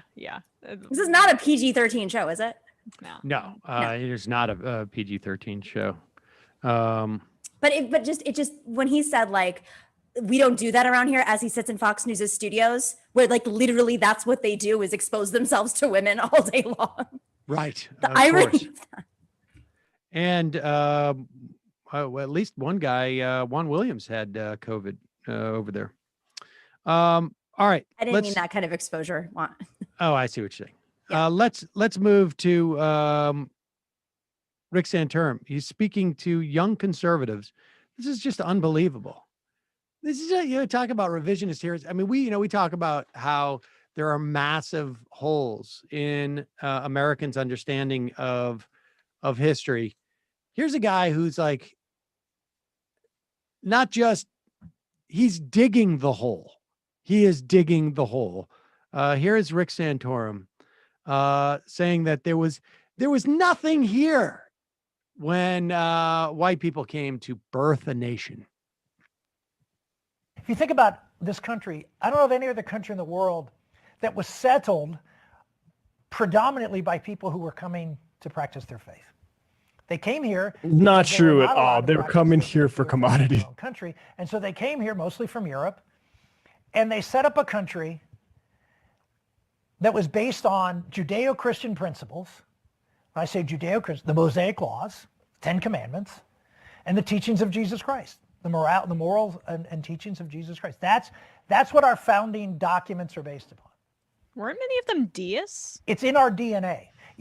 If you think of other countries like Italy and Greece and China and Turkey and places like that, they've all sort of changed over time. I mean, they've been there for millennia in many cases, and their culture has sort of evolved over time. But not us. We came here and created a blank slate. We birthed a nation from nothing. I mean, there's nothing here. I mean, yes, we have Native Americans, but candidly, that there isn't much Native American culture in American culture. Why? It was born of just wrong. The people who came here pursuing religious liberty to practice their faith, to live as they ought to live, and have the freedom to do so. Religious liberty. Those are the two bulwarks of America. Faith and freedom. Oh, interesting. Well, do we need any more? Yeah, I mean, we heard the gist of it. The religious liberty idea is obviously absurd. I mean, that was the central tenet of why they came here. Like Matt said, like Spain and they came here for imperial conquest, and then England is like, oh, we should also do that too. So let's open up Virginia and some Caribbean sugar islands. Like, and then Massachusetts, the one you could arguably say, yeah, there's some like religious, like those that to call that was still entirely predicated on selling commodities. Like even like the Mayflower Compact, you can read that. It's you're going to need to be able to pay your way once you get there. You know what's odd about the fact that this country, the central tenet was Judeo-Christian values, is that the words Judeo-Christian values are not in any of those founding documents, that there is no reference, there's liberty, but there's no reference to religious liberty in that founding document. I mean, but aside from that, the idea that we haven't adopted much by way of native culture. First of all, there was tremendous civilization here in this this landmass that taught us how to adapt to it, basically. Yeah, like I don't know, like when we eat like corn or beans or some root vegetables or tomatoes, these are all foods that essentially were domesticated by Native Americans, and they seem to be fairly integrated into our diets in this Not, country. not to mention like the sporting teams, like every time we need to change a logo in this country, we have a massive cultural meltdown. Yeah, tell that to the Cleveland Indians or the Atlanta Braves or the Kansas City Chiefs or whatever that might be. And the fact that there isn't enough Native American representation in our popular culture, which is probably what he's referring to, might have to do with the genocide. That might be a part of it. I don't know if he wants to reckon with that at all, but he disregards the fact that Native American societies were thriving and had set up in North America for centuries at that point, just pushes that to the side, and then refuses to acknowledge that not only did we kill them in the form of a genocide, there was a cultural genocide that happened, which informed this exact dynamic. And then, of course, the rewriting of history, as if many of the founders weren't DSA. Listen, Emma, when he goes to Cancun, he doesn't want to get outside of his little hotel resort and go see the pyramids and understand the advanced civilization that was literally 3 feet away from him. It's just too much work. It's too much pressure, too much stress. This conference, though, is like they're putting a ton of money into, like, I don't know if you guys have seen the ads that they do on our channels. They're targeting young people online, in the online left, to join y'all or whatever they're calling it. Yeah, what is it called? Young American Conservatives, something like that. Young Americans for Liberty. Liberty, that's it. Young Americans for ton of money, and their ads are like really fancy ads. Of course, it's crap, but let's go to the IMs. Anarchoni Barrett. Thought you might be interested. Greenwald just tweeted in defense of literal Nazi Nick Fuentes being blocked from a flight for his politics, grandstanding about it being a civil liberties issue while conveniently leaving out that Fuentes has a history of being kicked off a flight for refusing to cooperate with flight staff. In his streams, Fuentes does Nazi salutes and refers to Trump as Führer sometimes, as a joke. I find it hard to believe that a airline would be aware of Nick Fuentes' ideology. In addition to the idea that I find it hard to believe that they'd be aware of Nick Fuentes, unless Nick Fuentes, he's on the no-fly list, according to him. I assume that's why Greenwald's talking about it, right? Yeah. So he's been banned from all social media and tech services. Okay. And then I find out I can't even get there because I'm on a no-fly list. It's possible he's been on a no-fly list, I guess. I find that hard to believe. Why is this the hill to die on, though? That's what I just don't understand. What, for who? For Glenn? For Glenn. I mean, whatever. I mean, honestly, like, it's priority of issues of this moment. That one. It's, I don't begrudge people their, different people have different editorial, determinations, but this is the way you build a Substack. I imagine, I don't know if it's the case that Glenn owns a percentage of Substack. There's been reports that he's been paid by Substack to be on that platform. It is funny that Mark Andreessen and I forget that venture fund is behind that. I think that's notable. I would be curious to know if Glenn has if the compensation that he got from Substack was, just like a payment, here's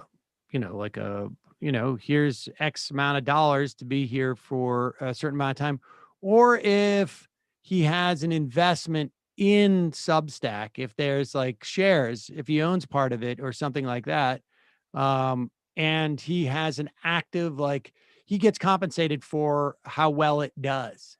I would be curious about that. I would be happy to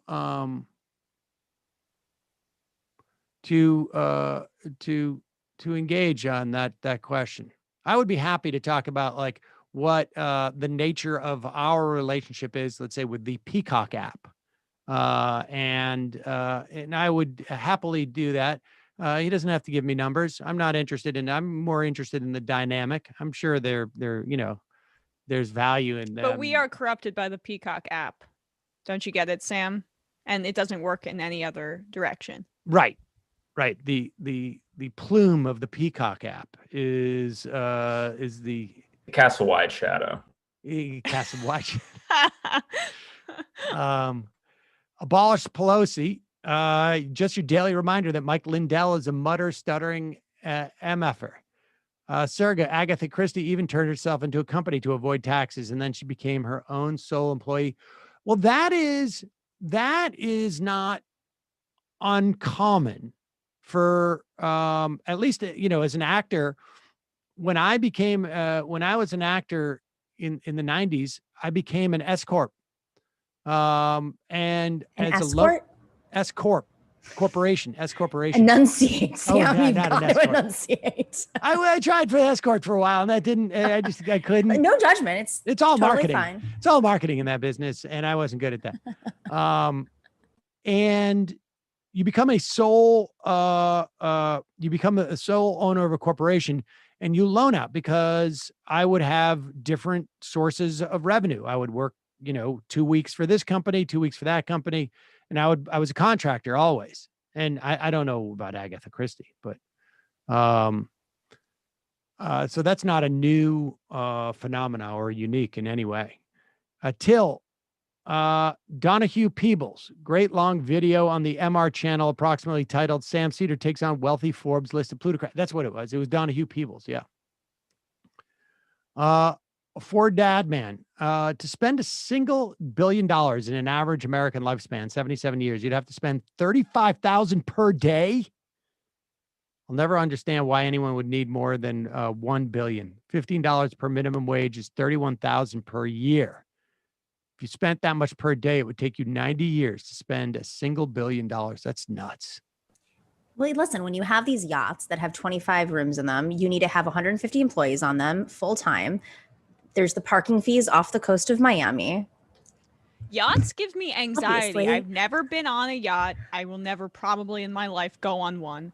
The sheer size of them, the maintenance, the staff, like, why would you even want that? Just go to a beach and get a house on the beach with a pool. That's like, I want to be away from people. I don't want to have to hire people to come with me. If I'm going to get a boat, it's going to be like a tiny little boat, just me and the stars and a fishing rod. well, it just gives me anxiety. It's like, this is the gas, the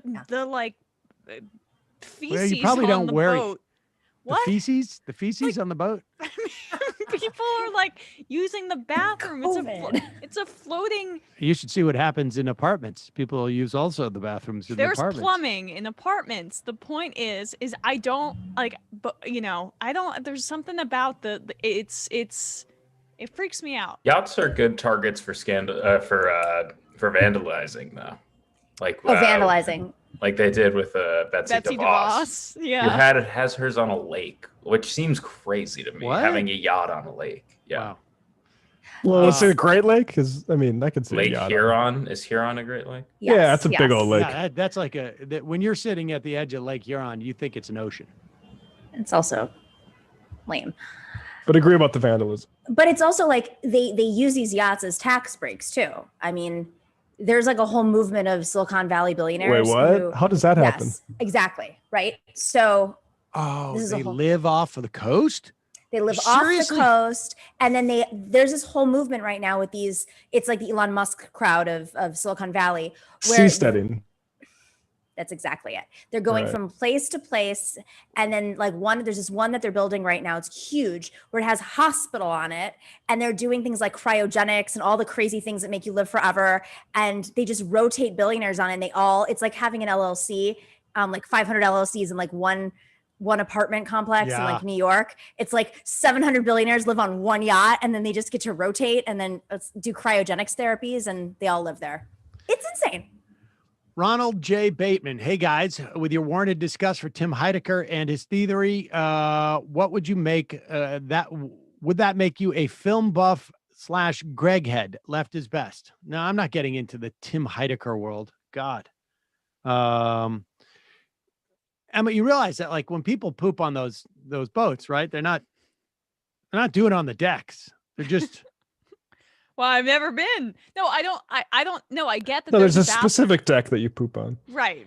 It's called the poop deck. But I don't get where it goes. Like, does it go into the ocean? And also, how much? I don't like cruises either. How much energy is this boat create? I mean, I'm a lib, so I care about how much it's wasting. But you would have the same experience if you just sat on a nice beach with a house where you can go and there's plumbing and you can take a shower and you can do whatever you want and you can go in a pool. I guess there's pools on these yachts. I don't know. Pools on the yacht. There's just something about it, and it's like not It's like a private jet, though. Same thing. Like, where does the poop go on the plane? Well, the plane, you have to get on a plane to go somewhere. If I have $3 million, I'm not going to put it in a boat. I'm going to put it in a nice house where I can, But what if you have $1 billion? Exactly. It's not a $3 million. Where it's like, More I don't houses. like, how much is the boat? $3 million? I don't look, you're wasting my time. Yeah. The idea that I had to say the word 3 million is just a waste of my time. I can't wait for them to cut up this clip and say, typical MSNBC liberals talking about how much money it would take for them to get on a yacht. It's not $3 million. It's like a yacht alone, like a baby yacht is $3 million. And then they go from island to island. And That's also, what it's they do. a terrible investment. If you get a house on the beach, you can, flip it and then it'll appreciate in value or whatever. Emma's a financial advisor for billionaires now. All the billionaires watching the show on Twitch and on Discord. A Square. Sam, please follow up in the next months on the great conversation you had with Wanevu. Also to see if all this performative politics from Dems or we'll see anything once the pandemic is under control. That point about philanthropy today is key. Historically, it's been a way to gain and wield power. At the center of it all is that societies enable individuals to amass that amount of wealth, and then it deifies them. Gates, Musk, Bezos, all of the same milk. Why have they collectively more power than robber barons? Solution is, of course, more democracy and more progressivism. I'm all on expropriate that money. New year, new rear. If someone calls CPS on me, I'm kicking their ass, and Tucker's as well. Left-wing Limbaugh. By Tucker's logic, it's not having your child vaccinated, just not just for COVID, but any major disease is the equivalent of child abuse, according to science. Damian, so I have been having a hard time getting an appointment for a vaccine here in Seattle. My mother, who is a Trump-loving Christian, but also was a medical worker for years, lives about 40 miles north of Seattle. I asked if she was having a hard time getting a vaccine. She said she's not getting one because she doesn't want it to be a guinea pig. Then said if doctors would prescribe the basic cheap medications that have been proven to cure and avoid this virus in the first place, vaccines wouldn't be needed because our immune system would be fortified to work on their own as they were created to do. So I'm not totally sure what to do here. First off, it's a problem that you're having a hard time getting an appointment at this point. Like, I think in New York State, is it certainly I above? literally checked out of curiosity last night on Long Island where I have family, and it's pretty, a lot of places are full. Oh, is that right? But Interesting. they're now you can just show up. I don't know when that starts, but For they just changed the rules. 60-year-olds, you can just walk in. Right. Maybe other places, but certainly we have 3 or 4 different sort of things that are inhibiting people getting vaccinations. This IM covers 2 of them. One of which is there's not enough appointments. 2 is that the appointments are difficult to reach for a lot of people, particularly of low income or in areas where we have people of color living or Black people living. It's just simply not as much resource, right? Not as many pharmacies, not as many centers. And then we have this cohort of people who are anti-vaxxers, and then you could probably break that down between vaccination skeptical people to like, I'm going to own the libs and I don't need to do this.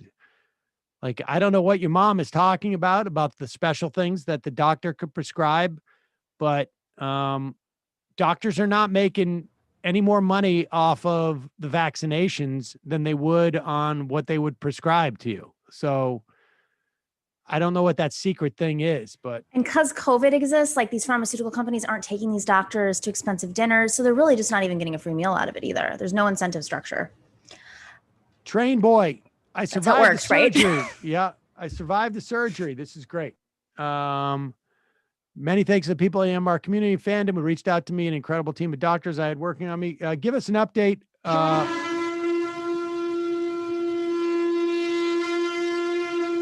That's you, Train Boy. Congratulations. Beat the Reaper. Tucker Carlson's mental illness is aggravated by seeing masks on people, and he wants to summon state violence agents on them.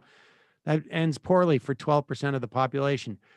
5G super soldier. Tucker's going to have to walk back these anti-child abuse comments once he remembers who his audience is.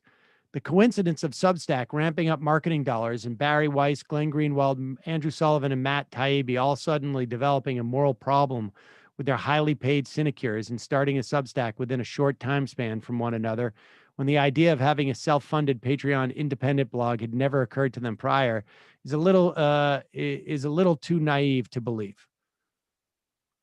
I mean, look, I don't begrudge a business for saying, like, we're going to drive people to our platform, so we're going to pay them. I don't know if they feel like that's necessary. Like, if they don't see that as a conflict of interest when they say that the best format for the future is Substack, if they're getting paid, they should make that clear. I mean, I certainly would not advocate for anything that I was getting paid for and not make it clear. Now, I don't say before I do my Harry's ad or my Just Coffee co-op ad that I'm being paid for this, but I think I think people understand I'm doing these ads when I say they're sponsoring the show, that I'm being paid for that ad. Now, I don't do ads for stuff I don't do, but if, for instance, like, if I was going on and on about you should be on Fans FM because Patreon is horrible, and I was getting paid by Fans FM, I would tell people I'm part owner or I'm getting paid by it or whatever the relationship was. But I'm not a journalist. I'm just a human container. And that's my code of human containership.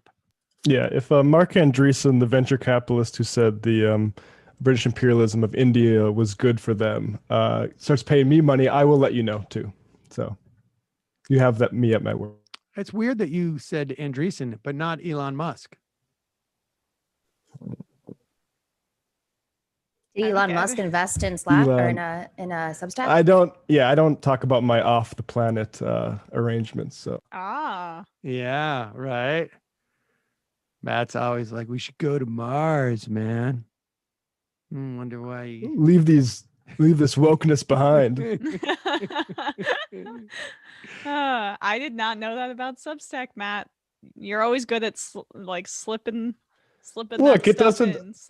There are Substacks that I subscribe to, but I think it's worthwhile to know that Mark Andreessen and that whole crew is pumping this up with their cash. Traffic cone. How can I get one of those MR Politics for Sane People magnets that Emma has? I need to have it. What magnet do you have? I remember, like, in the first week, I was like, "Oh, can I put this on my fridge?" And you said yes. Oh, is that what that magnet says? I think so. It's like right on the shelf by the sink. Oh, we should get some more There's magnets. a bunch like of that. them. We should sell those magnets in the. Yeah, I had no idea.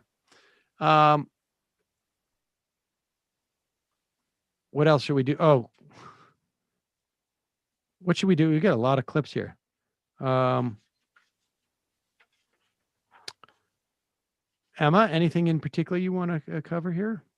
My goodness. I'm going to the email. Who's this guy running for Senate in Maine? This is great. Let's play this clip. I love it. And look, there's a lot of stupid people who are in the Senate, right? That Tommy Tuberville guy or Tuberville, whatever his name is. He doesn't strike me as the brightest bulb. There's a lot of people. Rick Santorum was in the Senate for many years. He's as dumb as dirt. But this guy starting off on the wrong foot. I think he's a genius. What are you talking about? Well, maybe. Here is Richard Spitoletta. Or maybe this is just the way he gets attention. I don't know.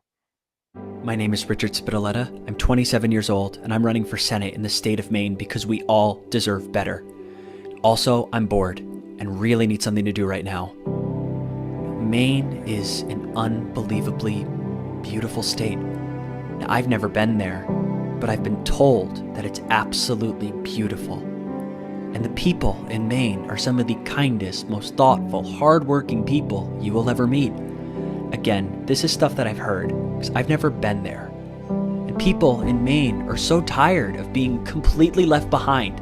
I saw that online, because as I said before, I don't live in this state. Right now, my opponent, Dianne Feinstein, is failing every resident of Maine. And some people might say, Dianne doesn't represent Maine, she represents California. Well, to those people, I say, exactly. Now, this is about me finally having something to do this year. And if you elect me as your next senator, you won't just be sending me to DC for the first time, you'll be sending me to Maine for the first time. And don't you think I'd look cute dressed up like a cranky old fisherman? Now look at me. This is somebody who's gonna get the job done, whatever that abstract job is. Now, some of you might be asking, why elect a 27-year-old idiot who has never set foot in Maine to the United States Senate? I say, why not elect me? The government doesn't care about you, so why should you care who's in your government? If elected, my promise is this: I will always move forward with the best of intentions. I also get stressed out very easily and will need a lot of naps. This campaign isn't about you. It's about me, finally getting to try a lobster roll. So let's be stronger together. Let's be stronger in Maine. That's pretty funny. That guy's a legend. 27 years old. If he's elected, he can't get sworn in. That's well. I mean, can't you defer? Defer Till your till you're old like enough? getting into college. Like, I'm not 29 yet. Didn't Biden get elected when he was 29 and like a few days after his birthday he was sworn in? I think so. Yeah. Wow. I mean, I'm on this guy's Twitter account, followed by Nomi. There you go. I just followed him, to be fair. 489 followers. I mean, what stroke of absolute beautiful goddamn genius compelled this man to make That was very that funny. wonderful video about I love the zooming in on Dianne Feinstein and how much money she makes, and the joke about, some may say, you know, whatever, I'm not going to butcher it, but about how she represents California. Anyway, what a legend. That was pretty good. So That was Richard pretty for funny. Maine, at Richard for Maine. He a comedian? Gotta be. He's a stage actor, apparently. Huh. According to his website. There you Well, go. I'm shocked. He's funny. Sorry. This I is don't like really waves. interesting. It's fascinating. There have been interview just came out with Joe Manchin where he basically said, like, look, I'm not going to reform the filibuster. I'm starting to back off the infrastructure bill. I mean, he's basically just seems like he is going to be the guy who's going to prevent, or at least attempt to prevent, or at least that's what he's saying, any fundamental sort of structural changes going forward. At the same time, the Republican governor in his state is out there paying people to get vaccinated. Check this out. This is Governor Jim Justice. Used to be Democrat, though. Used to be a Democrat. We're going to give every single one of these people, the people that have already stepped up, our young people that have already stepped up and been vaccinated, and every single one of our young people, we're going to give a $100 savings bond to every single one that steps up and takes their vaccines. Might have been just easier to give them cash instead of a savings bond, but Well, they a have saving to make bond it. is going to save them a little money too. I mean, that's it's basically loans. I don't know if it's a West Virginia savings bond or a federal savings bond, but they don't pay out those monies, right? That saving bond's not going to mature for whatever, how many years it is. Yeah, and I so mean, what's the interest rate on a savings bond? it takes a while. It takes a while to mature, but it's better than getting nothing for a vaccine. Better than investing in stocks. Here, you get a stock in coal. I agree. I just think nothing.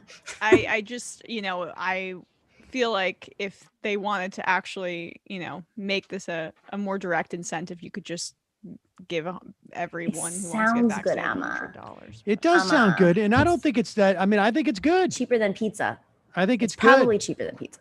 I think cash would be better, but this is going to be, they should be doing this now. Just like, how about savings bond for every child that is born?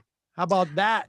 How about clean water? I am like, you know what? Save me the savings bond. Why don't you fix our water? Well, it's interesting that West Virginia has kind of been on the forefront of some of these better COVID response situations. Like, I mean, almost accidentally, at least, where they didn't contract it out to private companies, the vaccine administering, I guess, contracts. They didn't do that with CVS or the Walgreens or whatever is in West Virginia. And at the start of the rollout, they were one of the most efficient states.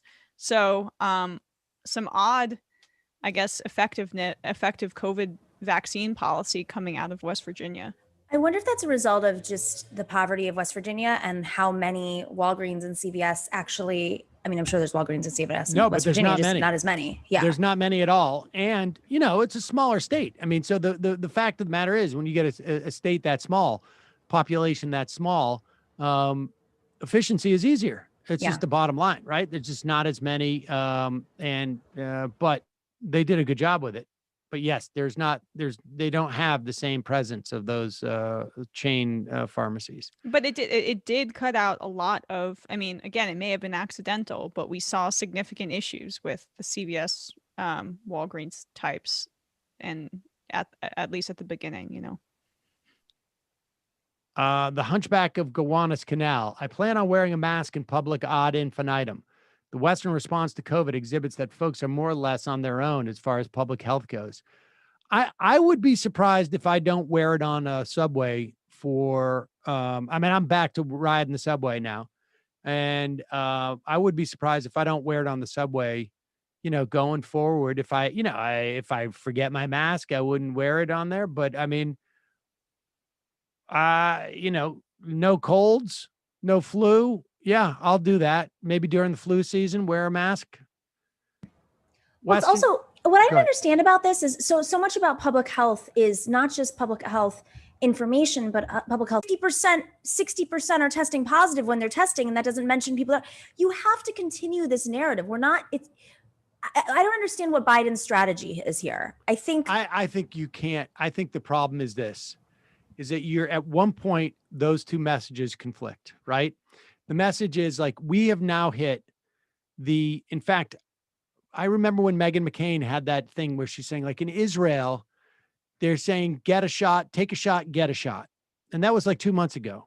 And I think at the time I predicted, like, we're going to be doing that by June or July, because once the demand for vaccines slows, you need to now sell the idea of vaccinations. And that's what this mask thing is. You've got to trade off the idea of, you got to trade off the idea of, like, how do we tell people to take this seriously and signal, wear a mask indoors, versus how do we show that there's a benefit to vaccination? And we're at that point now with the vaccination where it's close, right? Like, it could go the wrong way, where it just tells people to relax. But at the same time, you need to incentivize them to show them the benefits of getting vaccinated. I hear you, but in the states where people are having, where they're free to not wear masks, like if there was a fee, for instance, where I am right now, there's a $500 fee if you don't wear a mask in public. And I've been stopped as I drink my coffee on the street. And I'm like, I'm vaccinated. I like show my vaccine card. But if you're in a state where there aren't those sorts of, and I'm not saying that's the best public policy strategy either, but if you're already not incentivized to wear masks, how are you going to be incentivized to wear a vaccine? If you're in Texas and you can get away with anything, Like there's no, that scenario doesn't work. If you're in New York, fine.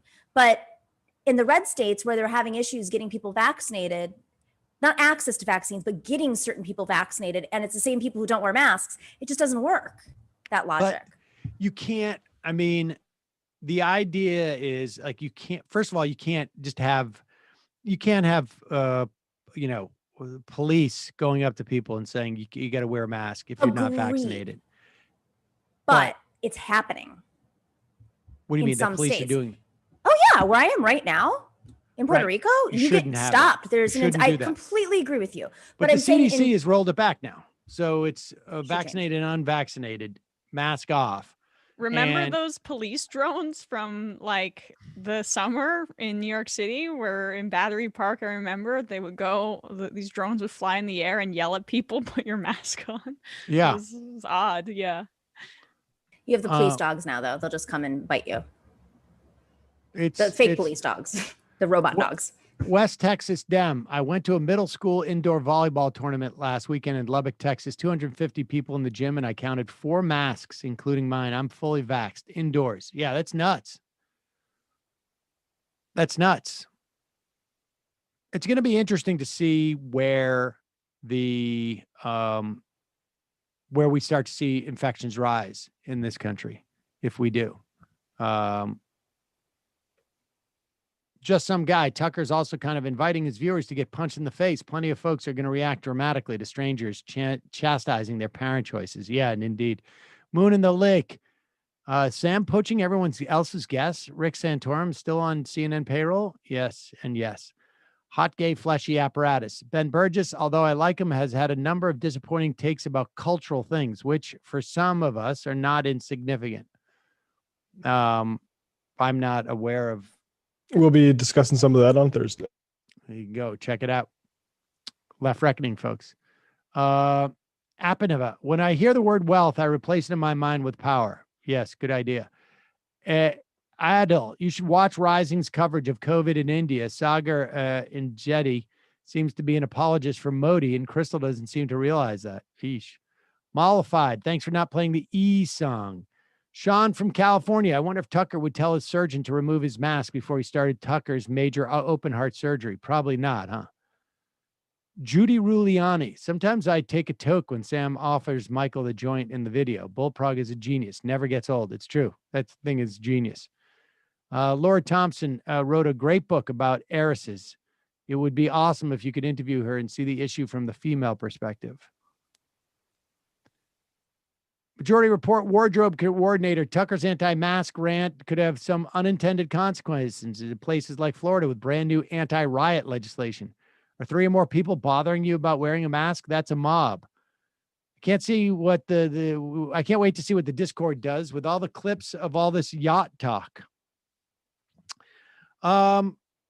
Here's Greg Gutfeld, who apparently has an understanding of the dynamics of police in this country in the way that like a 6-year-old child would. Like, oh, well, they're wearing a uniform. Aren't police the same as like a construction worker and astronaut and firefighter? Basically do is set standards for police training, accreditation, a registry for people who've committed crimes as police. That gives us all more confidence in police. That's what we want. Greg? I don't think any of those things would help because we're talking about a very small number that is almost close to 0 out of tens of millions of encounters. So if you just go by sheer numbers, you might get it down to 0 one year, but then it might pop up to 5 to 10. Policing is the only vocation where you can be completely ignored your entire career, but 8 times or 9 times out of 10 million instances, you will be damned forever. We don't do this with firemen, and we don't do. I can't think of any, vocation like this. And you brought up North Carolina. You have to, I don't know what happened in that incident, but you brought it up. But I do know that Elizabeth City, it's got to be tough to be a police officer in a city where the crime index is a 4. That means you are safer than only 4% of the cities. Okay, that's what it's like to be a police officer in Elizabeth City, North. this is what the problem is when you get talking points from somebody else and you go on and you haven't reviewed them. And so you're just trying to meander around. Can he really not tell the difference between like what is special about a police, being a policeman as a vocation as opposed to any other vocation? Might it have something to do with like the firearm that you carry? The idea that you have this monopoly of force, the idea that you have no liability associated with this, the idea that you have the ability to compel people to do things, that you could lock them up, that you could arrest them, that you could put cuffs on them, that you have the ability to get out and just harass them basically at will. That doesn't strike him as different. Like it's not like you're the cable guy. You can strangle someone with a cable cord. Yeah, it would be the equivalent if like these firefighters were going around and just setting fires to Black people's homes. And then maybe there would be some outrage towards firefighters. But you got to be fair to him, Sam. He can't prepare these talking points in advance because he's a bit overworked because he's got Gutfeld at night, obviously. Gutfeld! Sorry. And we should look up that 4% thing. That can't be accurate. Or his interpretation is definitely not accurate. I would be curious about that. Can we look that up? What's he claiming that what city it is? Is that is the one where the shooting was last week. This is the one where they just looked at the video, right? I mean, the metric I would discuss would be that it's like it's getting historically safe to be a cop. It's never been historically safer. And there's many occupations that have a much higher death rate. So yeah, you can say compared to other cities, there's more crimes, but that would also be complicated by the fact that maybe those cops are charging police with more crimes there. And they're, it's more of a police state. It tells you nothing. I have not seen the video. I don't know that it's not public yet. I think the it's lawyers, not publicly available. They showed it, I think, yesterday to the mother, to a couple of the family members and the lawyer. Yeah. And to hear them talk, and we need to see it to really believe. But certainly, the officials in the city thought that the video was inciting enough to, I think they issued like a state of emergency. Isn't that right, Brendan? He got his statistic from neighborhoodscout.com. Oh, okay. Checks out then. Fair enough. Well, Juan Williams, City. To respond Literally to Juan Williams. The first hit on Google search of most dangerous cities for police, Elizabeth City, North Carolina. That's what I... Well, now it is because he made it go trending. Quote, Greg Gutfeld, citation. It is, and according to the lawyer who saw the video, and again, we would want verification, but the man who was killed had his hands on the wheel and was shot in the back of the head. So, horrible. Here is a CBN reporter talking to Jen Psaki, talking about bipartisanship. And I don't know, there's a report that the Biden administration is revisiting the 65,000 refugee cap. I think the cap should be significantly higher, but they had started at 65,000. They backed off it because they were afraid. And maybe it's a good sign that they're reconsidering it. But here's a CBN reporter just asking about the talking point of bipartisanship. I guess the question is, he has not met with House Minority Leader Kevin McCarthy, according to Kevin McCarthy. What does that say about unity? And also there are some other legislative issues as it relates to H.R. 1 and a commission to study packing the Supreme Court, as you would say. And there's a lot of other lists as well, budget reconciliation. So there's a lot of folks, you talk about tens of millions of people, they're concerned about that this doesn't seem like unity at all. Do you think tens of millions of people are concerned about him not meeting with Kevin McCarthy? No, I think tens of millions of people are concerned about H.R. 1 and budget reconciliation and going with that 50 vote threshold. I think that was a concern. polling bears that out. But I will say that the president's view is that bringing the country together is bringing the American people together. So when I say he is focused on bringing people together, bringing Democrats and Republicans together, he's not talking about solving bipartisanship in this zip code here. He is talking about. Yeah, I mean, that's the exact right response. As liberals would say, sake bomb. But I mean, come on, it's sake bomb. What is that? That stuff's getting bad.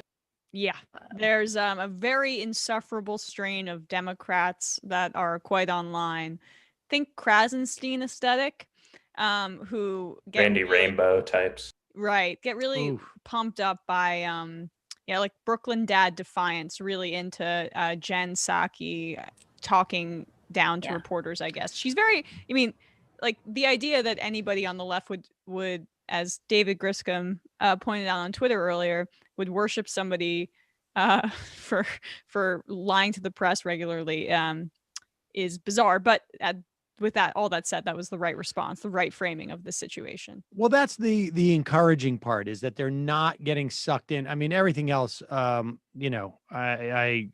yes, the idea of like cheering on a spokesperson, whatever.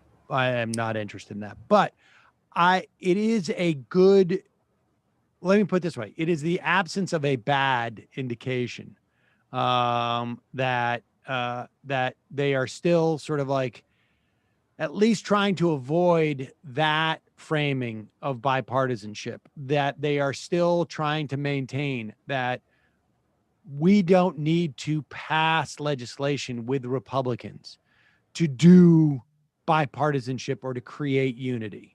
And that at least is, I mean, show us the beef. I'd like to know how he's holding, what are you doing to pressure Sinema and frankly Schumer to do his job? Exactly. But aside from that, right, I actually find this whole dynamic in the press room amazing, because these are not necessarily publications that would have been in the press room under Obama. And I think that that's intentional. I think that they actually want to keep the right-wing crazies in the room to illustrate the difference between the Trump era questions and the Biden era questions. And like those people who are pushing the sake bomb, they're paid hires. We all know the receipts have been shown now. So I actually think they're there to like reinforce the dynamic of like, this is a different type of administration, and look at the kind of stupidity that we have to deal with. And this is how we're handling it with a reasonable way. I think it's very, strategic. Oh, that's interesting. It's nice to see that level of strategy. How about working that strategy on Schumer and Manchin and Sinema, like you say? Well, maybe if Majority Report can get some press passes and we just make a case and say, listen, you gave whatever this was, CBN, a pass. Why not get us? Sam, you can't because you work for Peacock. I'll go be a You're already on the payroll of DNC. I do not work for Peacock. We do license shows to them, but that is, this is the public opinion. Right. No, you can't make the illusion of you as a DNC subsidiary. So I'm all the better. All the better. That's how I get in the room. I'm a DNC subsidiary. Report press passes, por favor. All of us show up. What are you doing to pressure Schumer?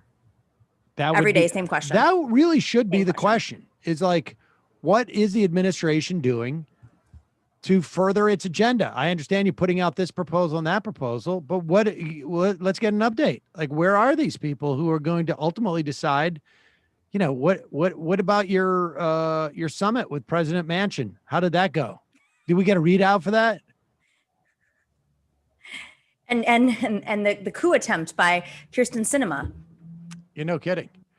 Mega MCA chicha beer is made by chewing on corn, spitting it into a container, and then allowing it to ferment. That sounds delicious.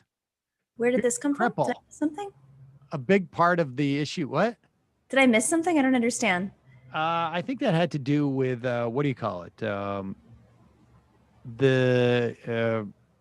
Larry Kudlow. Yeah, Kudlow talking about the plant-based beer.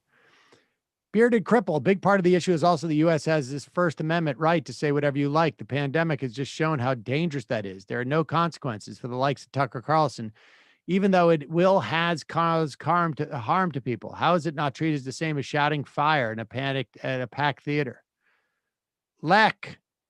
You're Leach. You're all Tucker wearing has the money, same I'll just glasses. answer that. Yeah, go on, Sam. Sorry. You're all wearing the same glasses. How much much love to all of you from Minneapolis. Tucker doesn't like masks because they probably highlight his weird, gross earlobes. All right. I think my glasses are brown, and your guys' Mine are are black. too. No, mine are too. Mine are tortoiseshell. I think Mine we are both brown. have them. Oh, Same. we might. Yeah, mine are tortoiseshell too. When you show up in New York, you inherit a pair of glasses like this. This is the rule. Right. New York liberals. Slappy Tubbs. I'm vaccinated, but I still wear a mask even outside. I'm burly welder. Is that manly enough? And my children are proud to wear their mask. It makes them feel like they're contributing to the fight against the pandemic. And it's yes. Sammy Key, you guys are the air supply of daily news. Can't tell if that's an insult. Wait, Samiki, where's the Emma part? Is it Samiki?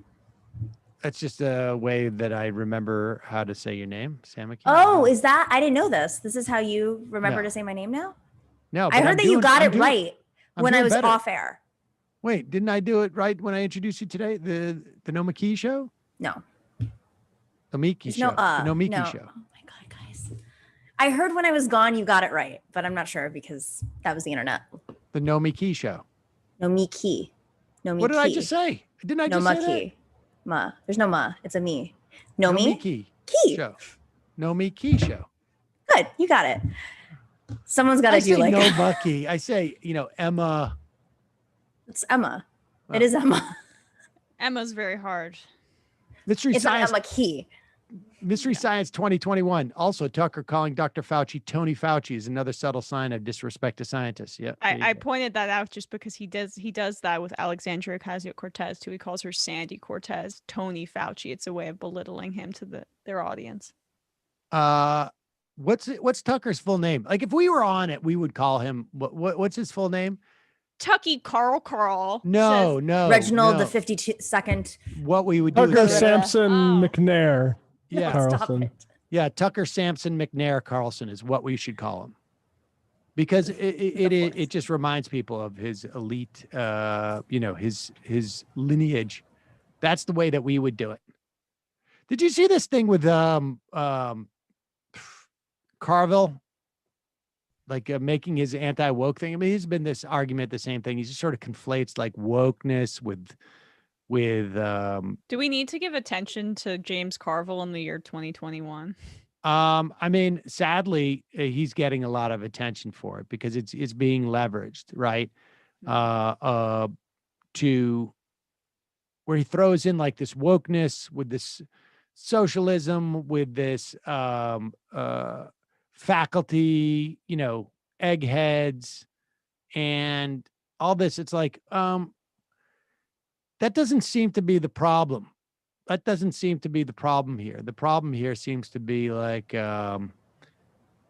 you're either like, well, I don't know. It's just a weird complaint to make. I think this is great for us because the spectrum has moved so much that the normie Democrats who respect James Carville for being, supposedly some brilliant strategist are going to watch this and think he's like losing it. This guy's losing it and is not going to take it seriously because you've got the Brooklyn Dads and the Krasensteins, supporting Maxine Waters. And then you've got James Carville acting like an old white racist. And Right. it ain't a good look in 2021 when the spectrum's moved. Yeah, I think that's true. Little Miss Socialist, I'm here for more grown men walking down the street while hugging teddy bears. All right, let's do 3 more of these and we get out of here. Prairie Fire. Hey, Sam, Emma, Nomiki, and the MR team.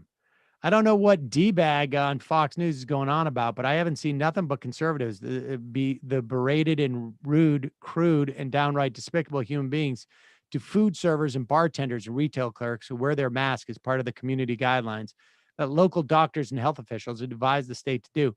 Looking forward to these Fox News viewers coming up to me in public and trying to tell me to take my mask off. But I have a strange feeling they're not going to go after the big and strong looking guys, but the smaller and more vulnerable people, particularly women, working in the food industry and stuff, without a doubt. Nothing makes my blood boil more than some a-hole in a position of power abusing that power and bringing untold amount of suffering upon vulnerable segments of the population. Leftist poggers, also thank you for shouting out my show yesterday. The MR Bump did a lot. I watched one episode of Kowalski's farm show. It's short, but it shows, I mean, I was fascinated by, it shows a grain, I don't know what you would call that, injecting into like another grain thing. But as he was seeding, I think it was a massive field. It's all computerized. And I can't tell if it's computerized and that's driving the car, or it's just like telling him where he's been with a GPS so that he doesn't go over the same piece of territory again. But it's pretty cool. I like it, you know, the big machinery. I'm going to show all of that stuff. Survival Sam. Sam, you need to have a comedian activist, NATO Green, on some Friday. He's been on the Bitchuation Room with Emma. He's great, very funny. He is. All right. 4 more of these. Illumina Kid. I'm sick and tired of cynics attributing crass commercial intent to the Dutch West India Company. North Dakota Llama. America has no native culture in its culture, except our government has direct and strong roots in the Iroquois Confederacy. And I think like on our coins, like isn't that silver dollar the arrows with the bald eagle? Except for that. Nice guy. In case you want to see the article about Tucker bragging for beating a gay man. Oh, thank you. Never mind. I will send it to email. I'll read that. Oh, this is back in 2007. MSNBC TV host Tucker Carlson, at the time, fought back against accusations of gay bashing yesterday after he crowed on air about beating a man who bothered him in a mall bathroom. It infuriates me to be called a gay basher since he was the predator, not me, said Carlson. Carlson, a conservative pundit known for his trademark predator. Ready? His trademark bow tie, now hosts Tucker on MSNBC. On an on-air discussion about Idaho Senator Larry Craig's arrest for making advances in a men's room, Tucker volunteered that he'd been bothered in a Washington bathroom 20 years ago. It's really common. The gay rights groups ought to disavow that kind of crap, he said on MSNBC Live. Asked what happened next by chortling Abrams and a fellow NBC host, Joe Scarborough. Carlson said, I went back with someone I knew and grabbed the guy, hit him against the stall with his head, actually. And they all roared with laughter. Explaining himself yesterday, Carlson said, the man physically grabbed me. I yelled, pulled away from him, and ran out of the room. 25 minutes later, a friend of mine returned to the men's room. My friend and I seized the man and held him until a security guard arrived. I was angry because he assaulted me. It sounds all very suspicious. Very suspicious. Yes, Josh Hawley, the corporate media and the woke mob don't want you to read this book. They tried to cancel it. They failed. 1 week until publication. Order here on Amazon. All right. The final. At least plug an independent bookseller or something if you're supposed to be this antitrust guy. No kidding, right? I can't believe Do Heritage the white Foundation supremacist isn't- bookstore or something. Yeah. Exactly. Oh, they don't have one? Oh, Yeah, I mean, I don't know if red Emmas would carry it, but maybe you can get white Emmas. Final IM of the day, ladies and gentlemen. Disco Stew. I don't want to give Biden too much credit yet, but him pulling us out of Afghanistan seems like a big deal, and many on the left are completely ignoring it. Can you have a guest on to discuss? Yeah, you know, I interviewed Stephen Wertheim for the other show. Maybe we'll have him on. He had a pretty good perspective on it.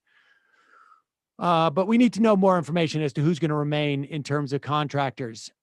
Folks, turn into the Nomi Key Show, which will follow this one on YouTube.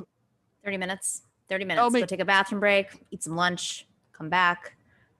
Get into that chat. Emma, Matt, Brendan, good job today. See you folks tomorrow. It might take all the strength I got to get to where I want, but I know somehow I'm gonna get there. I wasn't looking when I just got caught between the truth and the lie.